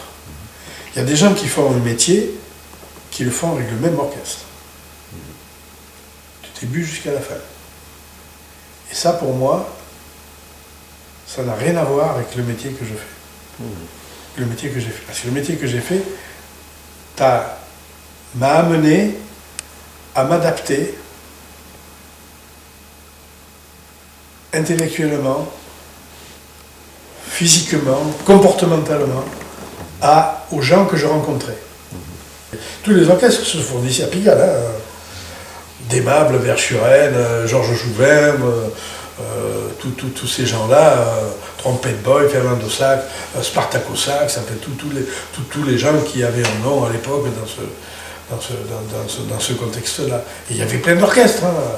On en a un peu parlé avec les balles, les machins, c'était extraordinaire. Et j'ai appris beaucoup, moi, parce que je travaillais, j'étais le plus jeune de tous. Et les musiciens avec lesquels je travaillais avaient au moins 15 à 20 ans de plus que moi. Et l'expérience était extraordinaire, la transmission était un boléro qui est... Mais la façon de faire le rythme à la batterie, la façon de placer les accords du pianiste, tu vois, tu apprends, tu es vraiment à l'école, mais à l'école aussi où tu es dans la vie, où tu gagnes ta vie. Le défaut qu'ils avaient, tu sais, dans les musiciens de l'époque, je l'ai dit après, ils parlent les 3 Q, les discussions c'est les 3 Q, la lettre Q. C'est coup qu'on dort, qui qu'on mange, coup qu'on dort, quoi qu'on mange, qui qu'on baise. C'était dans la voiture, les discussions c'était l'hôtel, le resto et les femmes. Les discussions c'est ça. Et moi, il m'avait surnommé le muet. Je l'ai appris après, plus tard. Dans la voiture, je me mettais dans un coin, je ne branchais pas. Je disais rien. Arrivé le bal, bon, je jouais, là, je faisais mon truc et j'étais chez mes magnétophones marchaient, tu vois, j'observais, je regardais, voilà. Et le défaut qu'ils avaient tous, je dis bien tous, c'était la boisson. La boisson était quelque chose de très, très, très prégnant. Vraiment. Et bien, je t'ai dit, sur le Colombie, quand je quitte Barreau, que je me fais engager à la CGT, le dernier voyage, le clarinettiste violon descend du bateau dans un cercueil. Il décède sur le bateau d'une crise de délirium très dense. Et vraiment, la boisson était le gros problème des musiciens que je côtoyais à ce moment-là.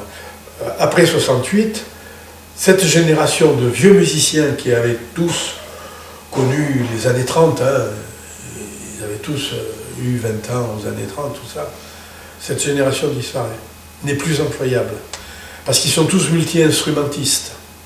Tous jouent du bandoneon, du violon, de la trompette ou du sax. Et c'est très utile pour les orchestres de danse. Très utile pour les orchestres. Et tout ça, ça devient superfétatoire, ça disparaît. Ça disparaît de la circulation. Les orchestres n'ont plus besoin d'un violon bandeau chanteur. Ils n'ont plus besoin de ça. Trompette. Ils n'ont plus besoin de ça. Les gars, ils cherchaient, il me faut un bandeau sax pour demain. Merde, le machin, il n'est pas là, le blond, il n'est pas là, machin, il n'est pas là. Il est disponible, il me le faut. Machin, voilà. C'était ça, c'est le marché. Hein. Ça disparaît. Complètement. La place Pigalle devient déserte pratiquement fin des années 70, il n'y a plus personne. Le marché de Pigalle disparaît, il n'y existe plus.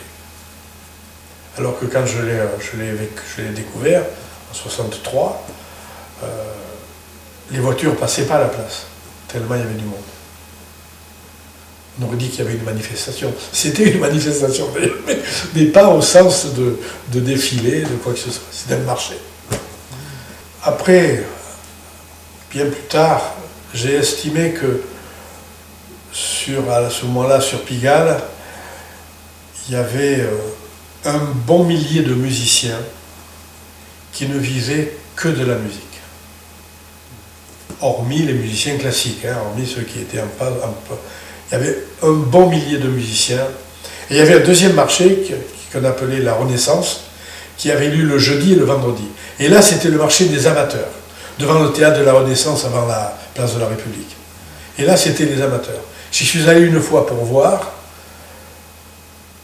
Ce marché n'allait pas sur le boulevard, sur le grand boulevard, ça se passait devant le théâtre de la Renaissance, où il y a une grande place, c'était à peu près correct. Mais ce qui m'avait frappé, c'est que les musiciens étaient beaucoup plus âgés. C'était des musiciens beaucoup plus âgés. Mais moi, j'ai jamais travaillé avec la Renaissance. Voilà. Mais c'était une communauté, si tu veux. C'était une communauté les orchestres se formaient. Moi, j'ai à ce moment-là, jusqu'au début 70, les orchestres étaient formés de musiciens qui n'avaient jamais joué ensemble. Dans les balles en dur qu'il y avait aux alentours de 150 km aux alentours de Paris, le mec qui me voyait arriver un week-end avec l'orchestre Durand, le week-end d'après, j'étais avec l'orchestre Dupont, tu vois. Je me dis, ah, c'est toi. Voilà, et puis il disait ça aux autres musiciens. C'était communautaire, si on se connaissait. Voilà comment les choses se sont commencées, comment j'ai commencé à travailler à Pigalle en tant que musicien. Puis après m'être marié, il y a la séance en 64, en 65, avec Boulou, chez Barclay, au studio A chez Barclay. Où, grâce à Léo Petit, je vais faire des séances d'enregistrement, je vais rentrer dans le milieu des séances d'enregistrement avec des musiciens de très très haut niveau. C'était impensable qu'un gamin de mon espèce puisse côtoyer des gens comme Maurice Vander, Vanitas, Pierre Michelot, Christian Garros. Enfin, c'était hors norme, quoi.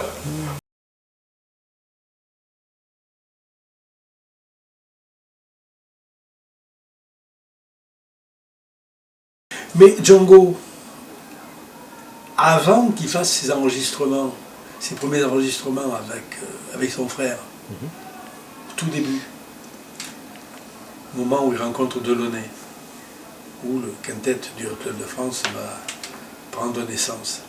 Mais Django, il a déjà une expérience de presque 10 ans de musique. Où c'est pas le Django la star, la vedette, c'est un musicien qui joue dans des grandes formations, qui accompagne des vedettes. Et là, il va apprendre Django. Il va apprendre son métier. Il va côtoyer des gens qui ne sont pas des manouches, qui ne sont pas des gitans. Il va côtoyer des musiciens qui vont lui expliquer ce qu'il ne faut pas faire et ce qu'il faut faire. Il a des profs. Django, il a des profs. Mais des gens avec qui il fait le métier. Mais il a tellement de capacités, tellement il capte tellement bien ce qu'il y a autour de lui. Il capte tellement bien les harmonies dites naturelles. Et la musique qui est à cette époque-là n'est faite que, la musique populaire de cette époque-là, n'est faite que de successions d'harmonies naturelles. Comme les chansons de Brassens. Les chansons de Brassens sont harmonisées naturellement. Il n'y a pas d'harmonie sophistiqués qui ne soient pas à leur place. Naturellement, il y a ça. Django a compris ça. Et on lui a expliqué. J'ai eu le privilège de travailler avec Alex Signavine, qui était un pianiste qui a fait les premiers pas avec Django, quand il a accompagné Jean Sablon. C'est Alex Signavine qui est au piano, qui va expliquer à Django ce qu'il faut faire et pourquoi il faut. Moi, j'ai remplacé Jean Bonal dans beaucoup de séances d'enregistrement pour Alex Signavine à la Maison de la Radio. La première fois que je me suis trouvé devant Alex Signavine, je me présente à lui, je dis « Monsieur, je remplace Jean Bonal. C'est Jean Bonal qui m'envoie, je suis son remplaçant. » Il dit « Bien, monsieur. » Très anglais, très élégant, un langage très chatoyant, très professionnel. Et il me donne la partition. Je regarde la partition. Je lui dis, vous pouvez me donner quelques indications? Il me dit, mais bien sûr. Et il va m'expliquer. Je dis, ok, je vous remercie. Et on commence à jouer. C'est précis, il me demande ça, je fais ça. Si je ne fais pas ça, si je n'avais pas fait ça, il m'aurait dit, attendez, je vous ai demandé de me faire ça. Et je ne vois pas pourquoi il n'aurait pas agi comme ça avec Django 30 ans ou 35 ans en avant. Django, c'était un petit musicien, c'était un petit guitariste qui était très adroit, qui avait beaucoup d'adresse, qui avait beaucoup de virtuosité, de prestance, si tu veux. Il était grand, hein, il présentait bien, élégant. Il a fallu lui apprendre. Il savait pas, hein. Il savait pas. Il fait son premier enregistrement en mars 28. Là, il a ses 4 doigts. Il n'y a pas de problème. Il joue avec un accordéoniste qui s'appelle Jean Vessade et un mec qui joue du sifflet à coulisses. Inconnu. Au printemps 28, il joue avec toujours Jean Vessade à l'accordéon, mais il y a un mec qui joue du xylophone. Francesco Cariolato. Fiche putain. Ce Francesco Cariolato, Django joue du banjo. Ce Francesco Cariolato joue du xylophone. Il va faire des variations sur la mélodie que joue Jean Vessade. Ce Francesco Cariolato est un Italien qui joue des percussions, du violon, de la guitare, du piano, de la trompette. Il est multi-instrumentiste et de très grand talent. Et quand on écoute cet enregistrement où il y a Amour de gitane, Au bas de Charmeute, La môme à la gratiche, L'ondée, qu'on écoute ces titres-là, et qu'on prend l'attention, qu'on met son attention sur ce que fait Cariolato derrière. C'est extraordinaire d'invention, de précision, de changement d'harmonie, de trucs. C'est fabuleux. Comment peut-on imaginer que cet Italien qui venait de débarquer à Paris, qui a ses capacités, qui voit ce jeune avec son banjo, avec des capacités faramineuses, qu'il voit là, parce qu'il n'est pas fou, lui il a une culture, il a une connaissance. Comment peut-on imaginer que ce Francesco Cariolato ne va pas donner des conseils à Django? Comment peut-on l'imaginer? Certainement pas. Il va lui apporter beaucoup de choses, en précision. Là, il faut partir. On joue sur un accord X. À un moment donné, on passe à Y, l'accord Y. Ce qui est important, c'est comment on passe de X à Y. Quelles sont les notes qu'on peut employer? Comment faire le truc? Sûr et certain, je mets mes 2 mains à couper que il y a eu un dialogue à ce moment-là. Ça se passe en 28. Et c'est en 31 qu'il va jouer avec Vola au Grand Théâtre de Toulon. Avec Doubrère au piano, Django qui est à la guitare, Pouzalgue au violon et l'inconnu à la batterie, au Théâtre de Toulon. C'est là. Et puis il va commencer, 33, à se frotter aux caïds de l'époque. Mais pas aux gitans, aux manouches, aux vrais musiciens de l'époque. Et là, tu as toute la liste des trucs où il faut accompagner Jean Sablon, Eliane de Creuse.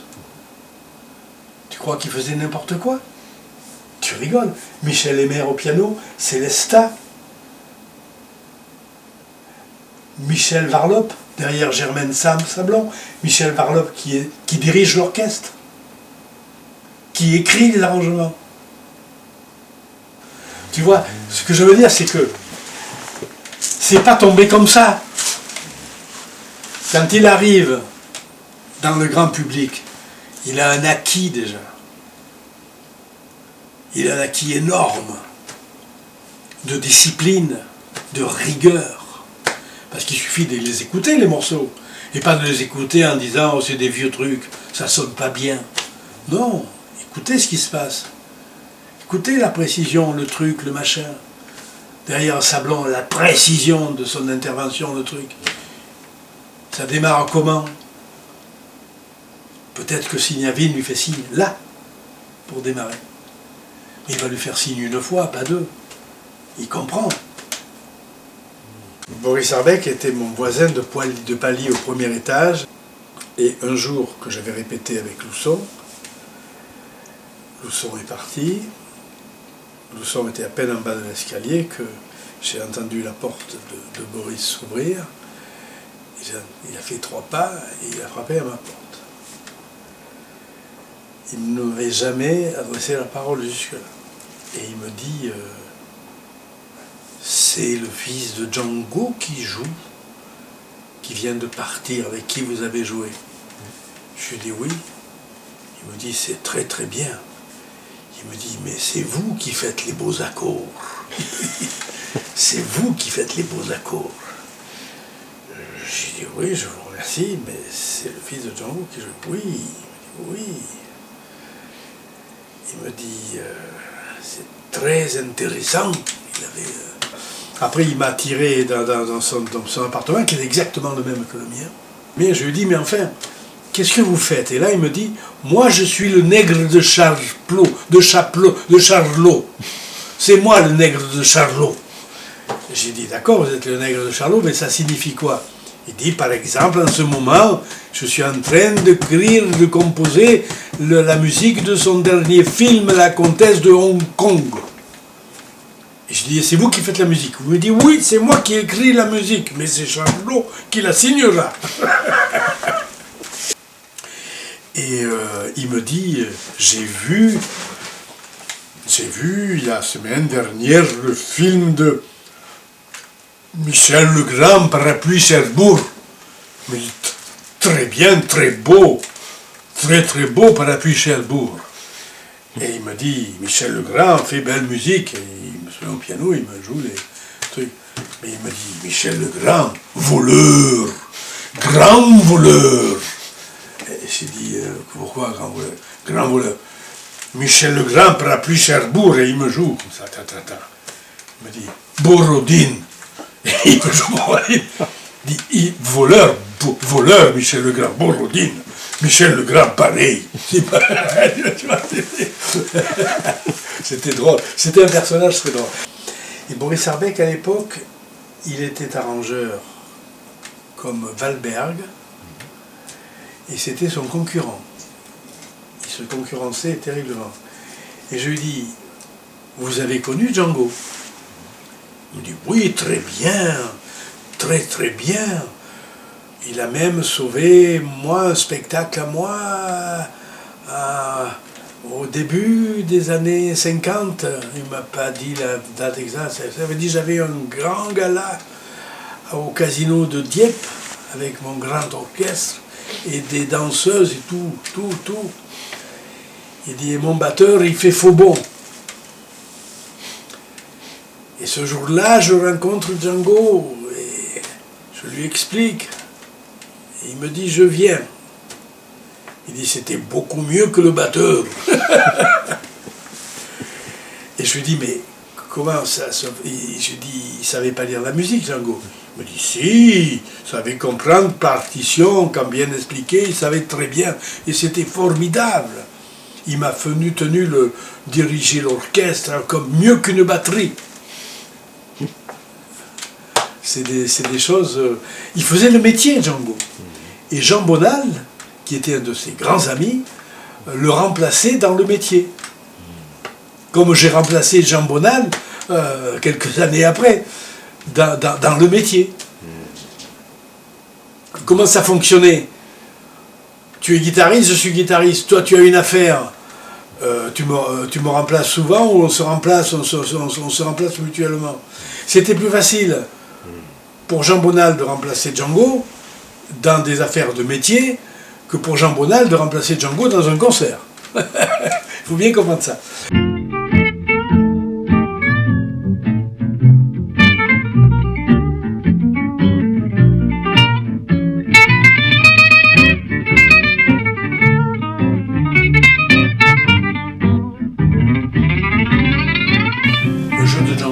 un jeu où il y a des traits en permanence. Il y a ce qu'on appelle des conduits, c'est-à-dire il improvise, puis d'un seul coup, et il y a une flèche qui arrive, cette flèche elle passe comme c'est un coup extraordinaire parce que c'est d'abord quand la première fois qu'on l'entend, on est surpris, on est stupéfait, et il passe à autre chose. En termes d'analyse musicale, on appelle ça un conduit. C'est-à-dire qu'il est dans un monde et il va prendre un autre chemin pour passer dans un autre monde. Et ce conduit-là, ce trait, ça ne fait pas partie du jeu d'improvisation de Django. Parce que les traits qu'il va placer, comme ça, qui sont toujours ça là, qu'on entend dans plusieurs de ses improvisations. Il part d'un truc, quitte un truc pour arriver à un autre, où il commence quelque chose pour arriver, pour démarrer. Il dit j'arrive, c'est son signal, c'est sa carte d'identité, j'arrive. Et puis après il improvise. Et dans l'improvisation, il n'y a pas ça. L'improvisation, il construit quelque chose, c'est très bien construit, c'est bien amené, il raconte vraiment une histoire quand il joue. Là, il n'y a pas photo. Mais il y a ces putains de traits qui déballent de manière invraisemblable et qui sont toujours parfaits. Pourquoi? Pourquoi c'est toujours parfait? Il est comme toi, comme moi, comme tout le monde. Il est même diminué, puisqu'il a un problème. Et ça sort. Putain, le bon Dieu, ça sort tout seul. Tu ouvres le robinet, ça coule. Oui. Pas l'improvisation. L'improvisation, elle est réfléchie. On le sent. On sent la réflexion quand il fait le discours. On le sent.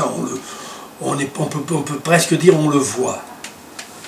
Et quand il y a un trait déballe, putain, oh, mais c'est un éclair. C'est pas son discours. Ça en fait partie, mais c'est pas son discours. C'est un piment dans son discours. Tu comprends ce que je veux dire? C'est un assaisonnement de son discours.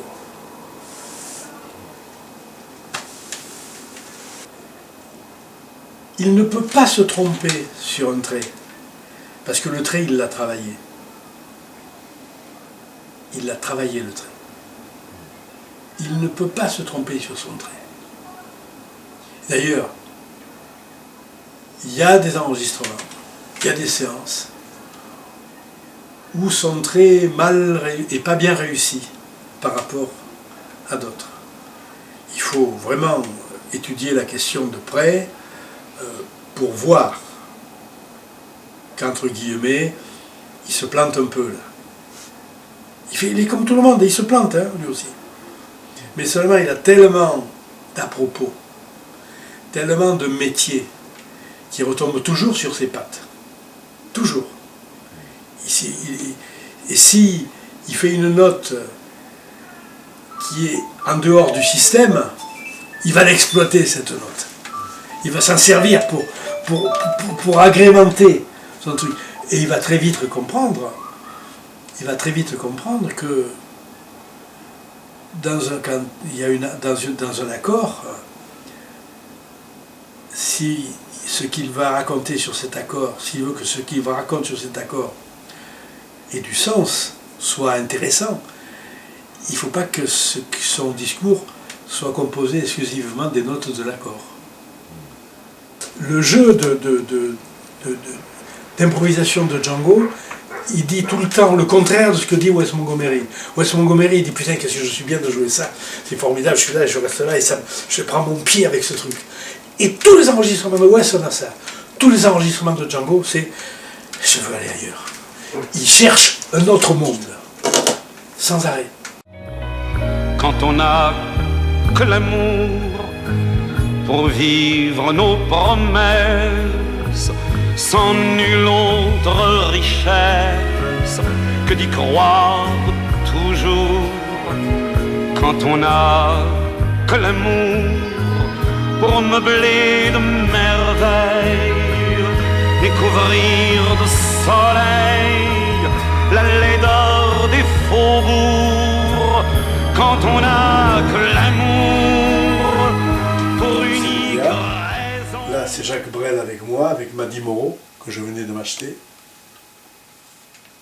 Quand je suis dans le studio B chez Barclay, en train d'enregistrer une maquette pour Barclay sur Jacques Brel. J'ai comme directeur artistique Gérard Lévesque. Gérard me met le micro, m'installe, me donne le casque, tout ça, il me règle pour le playback et il me dit fais-moi quelques sons, je fais quelques sons. Et Lévesque me dit bon, il est dans la cabine, moi je suis dans le studio, je le vois à travers la vitre. Et il me dit, bon, on fait une première prise, il me dit, on envoie. On envoie le playback et je commence à jouer. Je joue. 20-30 secondes. J'arrive. Je le vois descendre du truc, faire le tour, il arrive devant moi. Il ouvre sur la porte du studio. Il s'avance vers moi, il me dit, tu me prends pour un con? C'est pour cette merde que tu m'as fait venir. Je t'explique. Ça, j'en veux pas de ça. J'en ai rien à foutre de ça. Ce que je veux, c'est ça. Je veux ça. Et surtout, je veux beaucoup de ça. Tu fais chier. Il fait demi-tour, il sort et claque la porte. Je suis KO debout. Je suis anéanti. Je sais plus où je suis, ni comment je m'appelle, je sais rien. Il arrive dans le studio, il dit bon on fait une prise, après je me tire et tu te démerdes. Gerhard, qui est un vieux filou, qui est un preneur de son, c'était un type extraordinaire, il me rebobine la bande, mais il me la rebobine lentement, il a un curseur qui lui fait pour rechercher, il me la rebobine lentement.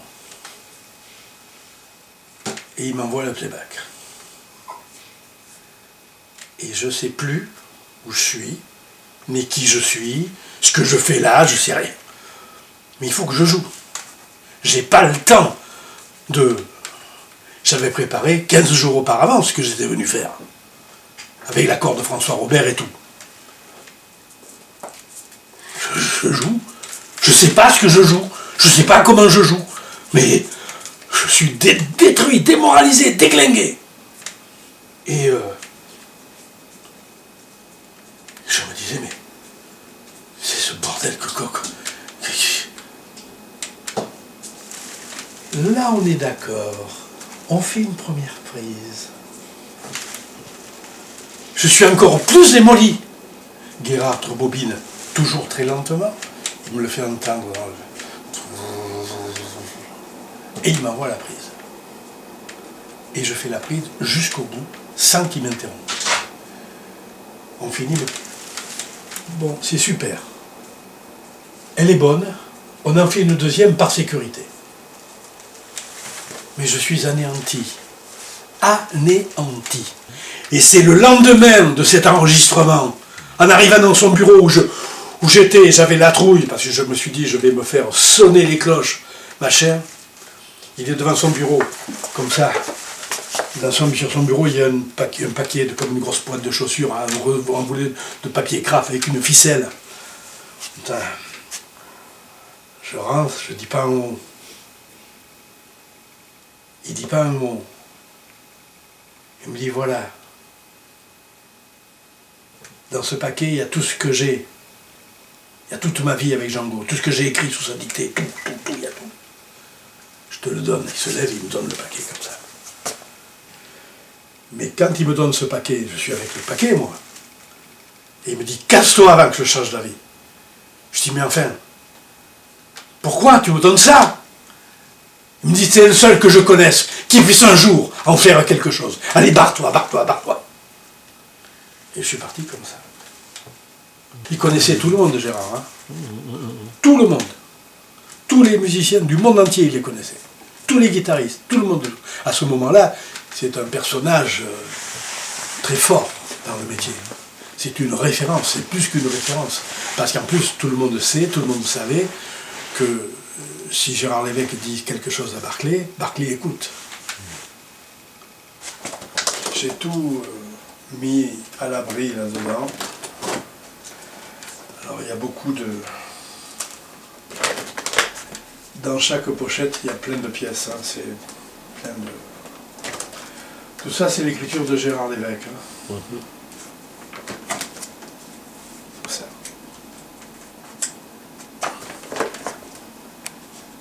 Tu vois la quantité de documents. Je suis arrivé à ce qui m'aide à numéroter les pages, parce que lui, quand il me les a donnés, il n'y avait pas de numéros. 1, 2, 3, 4, 5,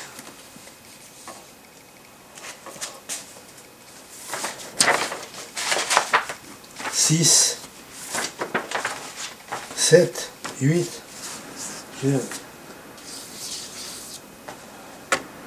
Ça, c'est les notes de Gérard Lévesque. C'est les inscriptions qu'il faisait au fur et à mesure qu'il lui disait, solo de flûte, j'ai tout noté, tout transcrit.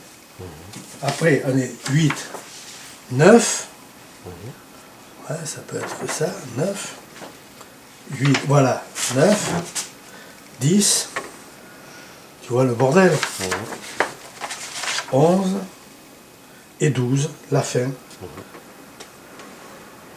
La partition que m'a donnée Gérard Lévesque, j'ai travaillé, j'ai écrit Résurgence. En fonction de ce que je pense avoir compris hein, de cette écriture, qui n'en est pas une. En fait, c'est des notes, c'est ça? C'est même pas des notes, c'est des... C'est un petit peu... Tu as vu des carnets de notes d'un peintre, par exemple. Ou des esquisses. Des esquisses, tu as un croquis, tu as, sur une même page, tu as un chapeau, tu as un angle de porte, tu as un truc. C'est ça. Ah oui, d'accord, c'est des bouts comme ça. Ces petits bouts. Ça ne va pas plus loin. Un compositeur, quelqu'un de... aurait, à partir de ça, développer des choses, des trucs et des machins. Il y a plein de possibilités, c'est gigantesque. Malheureusement, celui qui a dicté ça, c'était Django. Il a fait, lui, des sons. Et l'évêque a voulu écrire des notes. Et c'est extrêmement difficile. Il aurait fallu qu'en face de Django, il y ait plutôt un Olivier Messiaen qu'un Gérard Lévesque. Or, Gérard Lévesque, ce n'était pas un Olivier Messiaen. Il était... il n'osait pas faire quoi que ce soit, que l'autre ne jouait pas, que si, c'était vraiment très compliqué. Donc, la partition, c'est un piège. Cette partition, c'est un piège. Il ne faut surtout pas... Bon, ils m'ont tellement emmerdé qu'ils ont voulu faire un truc. Alors, je peux te faire écouter ce qu'ils ont voulu, ce qu'ils m'ont fait faire, hein, c'est-à-dire la partition originelle. Je peux te la faire écouter. Hein. La partition originelle. La partition originelle. Oui, mais faite à partir de quoi, du coup? J'ai transcrit le document que je t'ai fait voir tout à l'heure. Oui. Je l'ai transcrit de manière lisible pour qu'on puisse le jouer. Alors, cette transcription m'a prise plus de 2 mois. Tellement, il y a les clés, il n'y en a pas. L'armure, il n'y en a pas.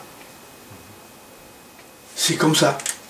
Gérard Lévesque m'a dit qu'il avait écrit ça sous la dictée de Django. Il y a des photos qui en attestent.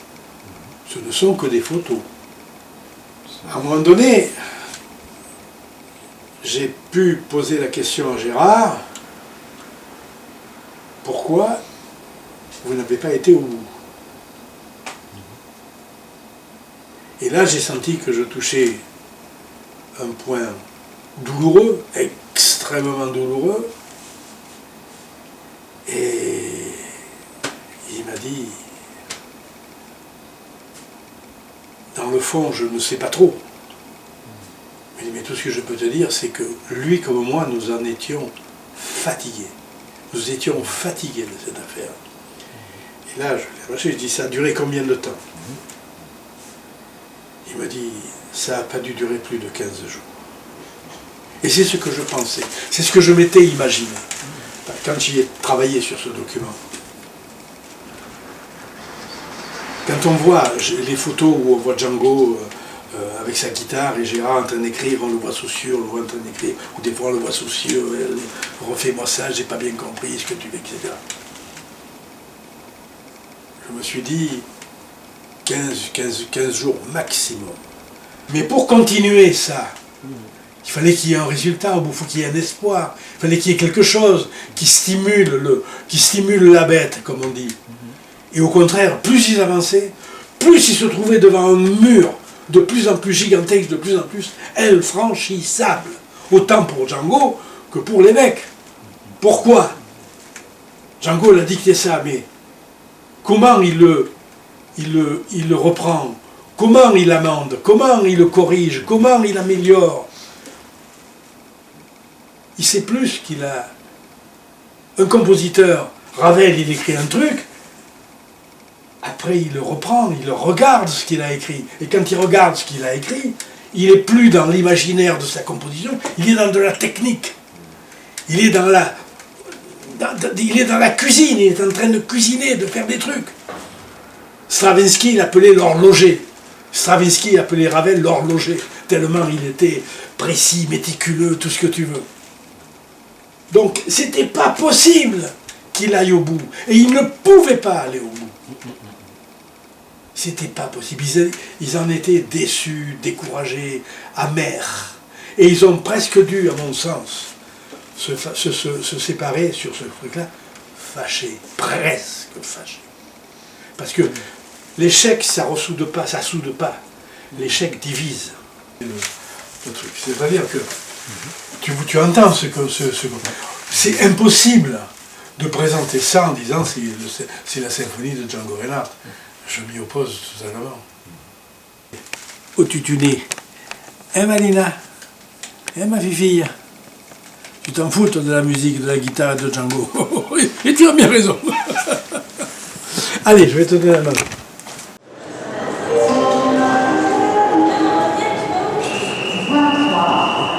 Le TGV numéro 6127 à destination de Marseille-Saint-Charles va partir. Prenez garde à la fenêtre des portes, attention au départ. How do you keep the music playing? How do you make it last? How do you keep the song from fading too fast?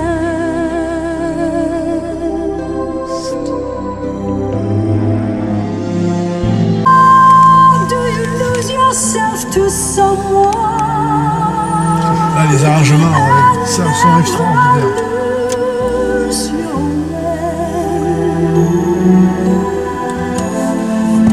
do you not run out of new things to say? Attention, sinon je ne peux pas conduire. And since we know we're always changing, C'est pas Céline Fion, hein, je te le dis. can it be the same? Hein? Tu dis? Je dis, celle qui chante. Oui. C'est pas Céline Fion. Tell me Céline Dion. how year after year you're sure your heart will fall apart. C'est pas Céline Fion. Each time you hear Elle n'y arrivera jamais, c'était son rêve de chanter comme ça. Oui, ce serait peut-être mieux que je mette mes lumières. Tu m'as rien dit, monsieur Sébastien. Ah, c'était ça. Eh oui, c'était ça. Ah oui. Bizarre. Tu vois, c'est ça. Là.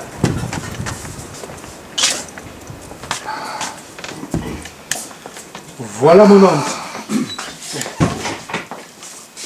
Voilà mon antre.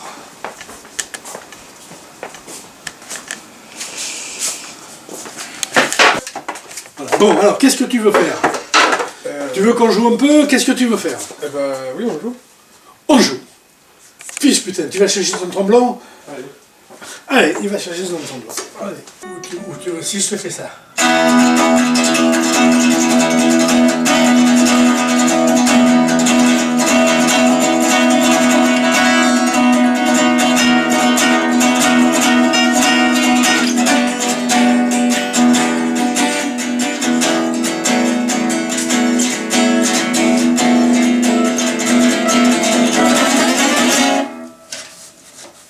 Oui. À toi la parole.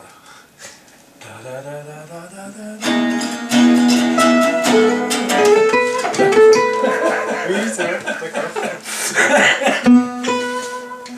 Vas-y.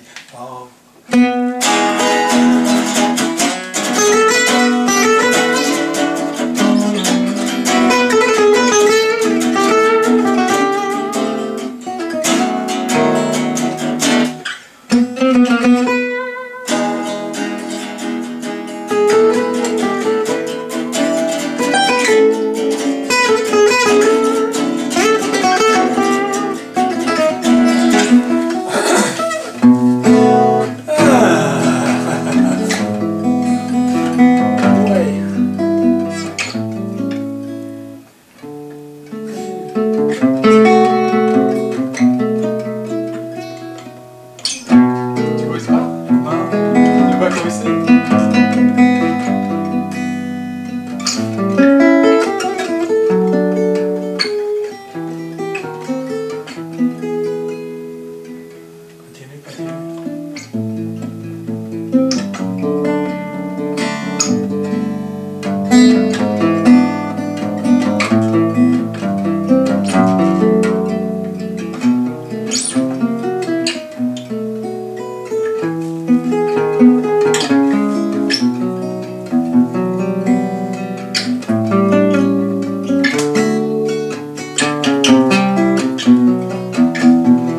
C'est une belle histoire que tu racontes, qui laisse clair de place pour l'improvisation dessus.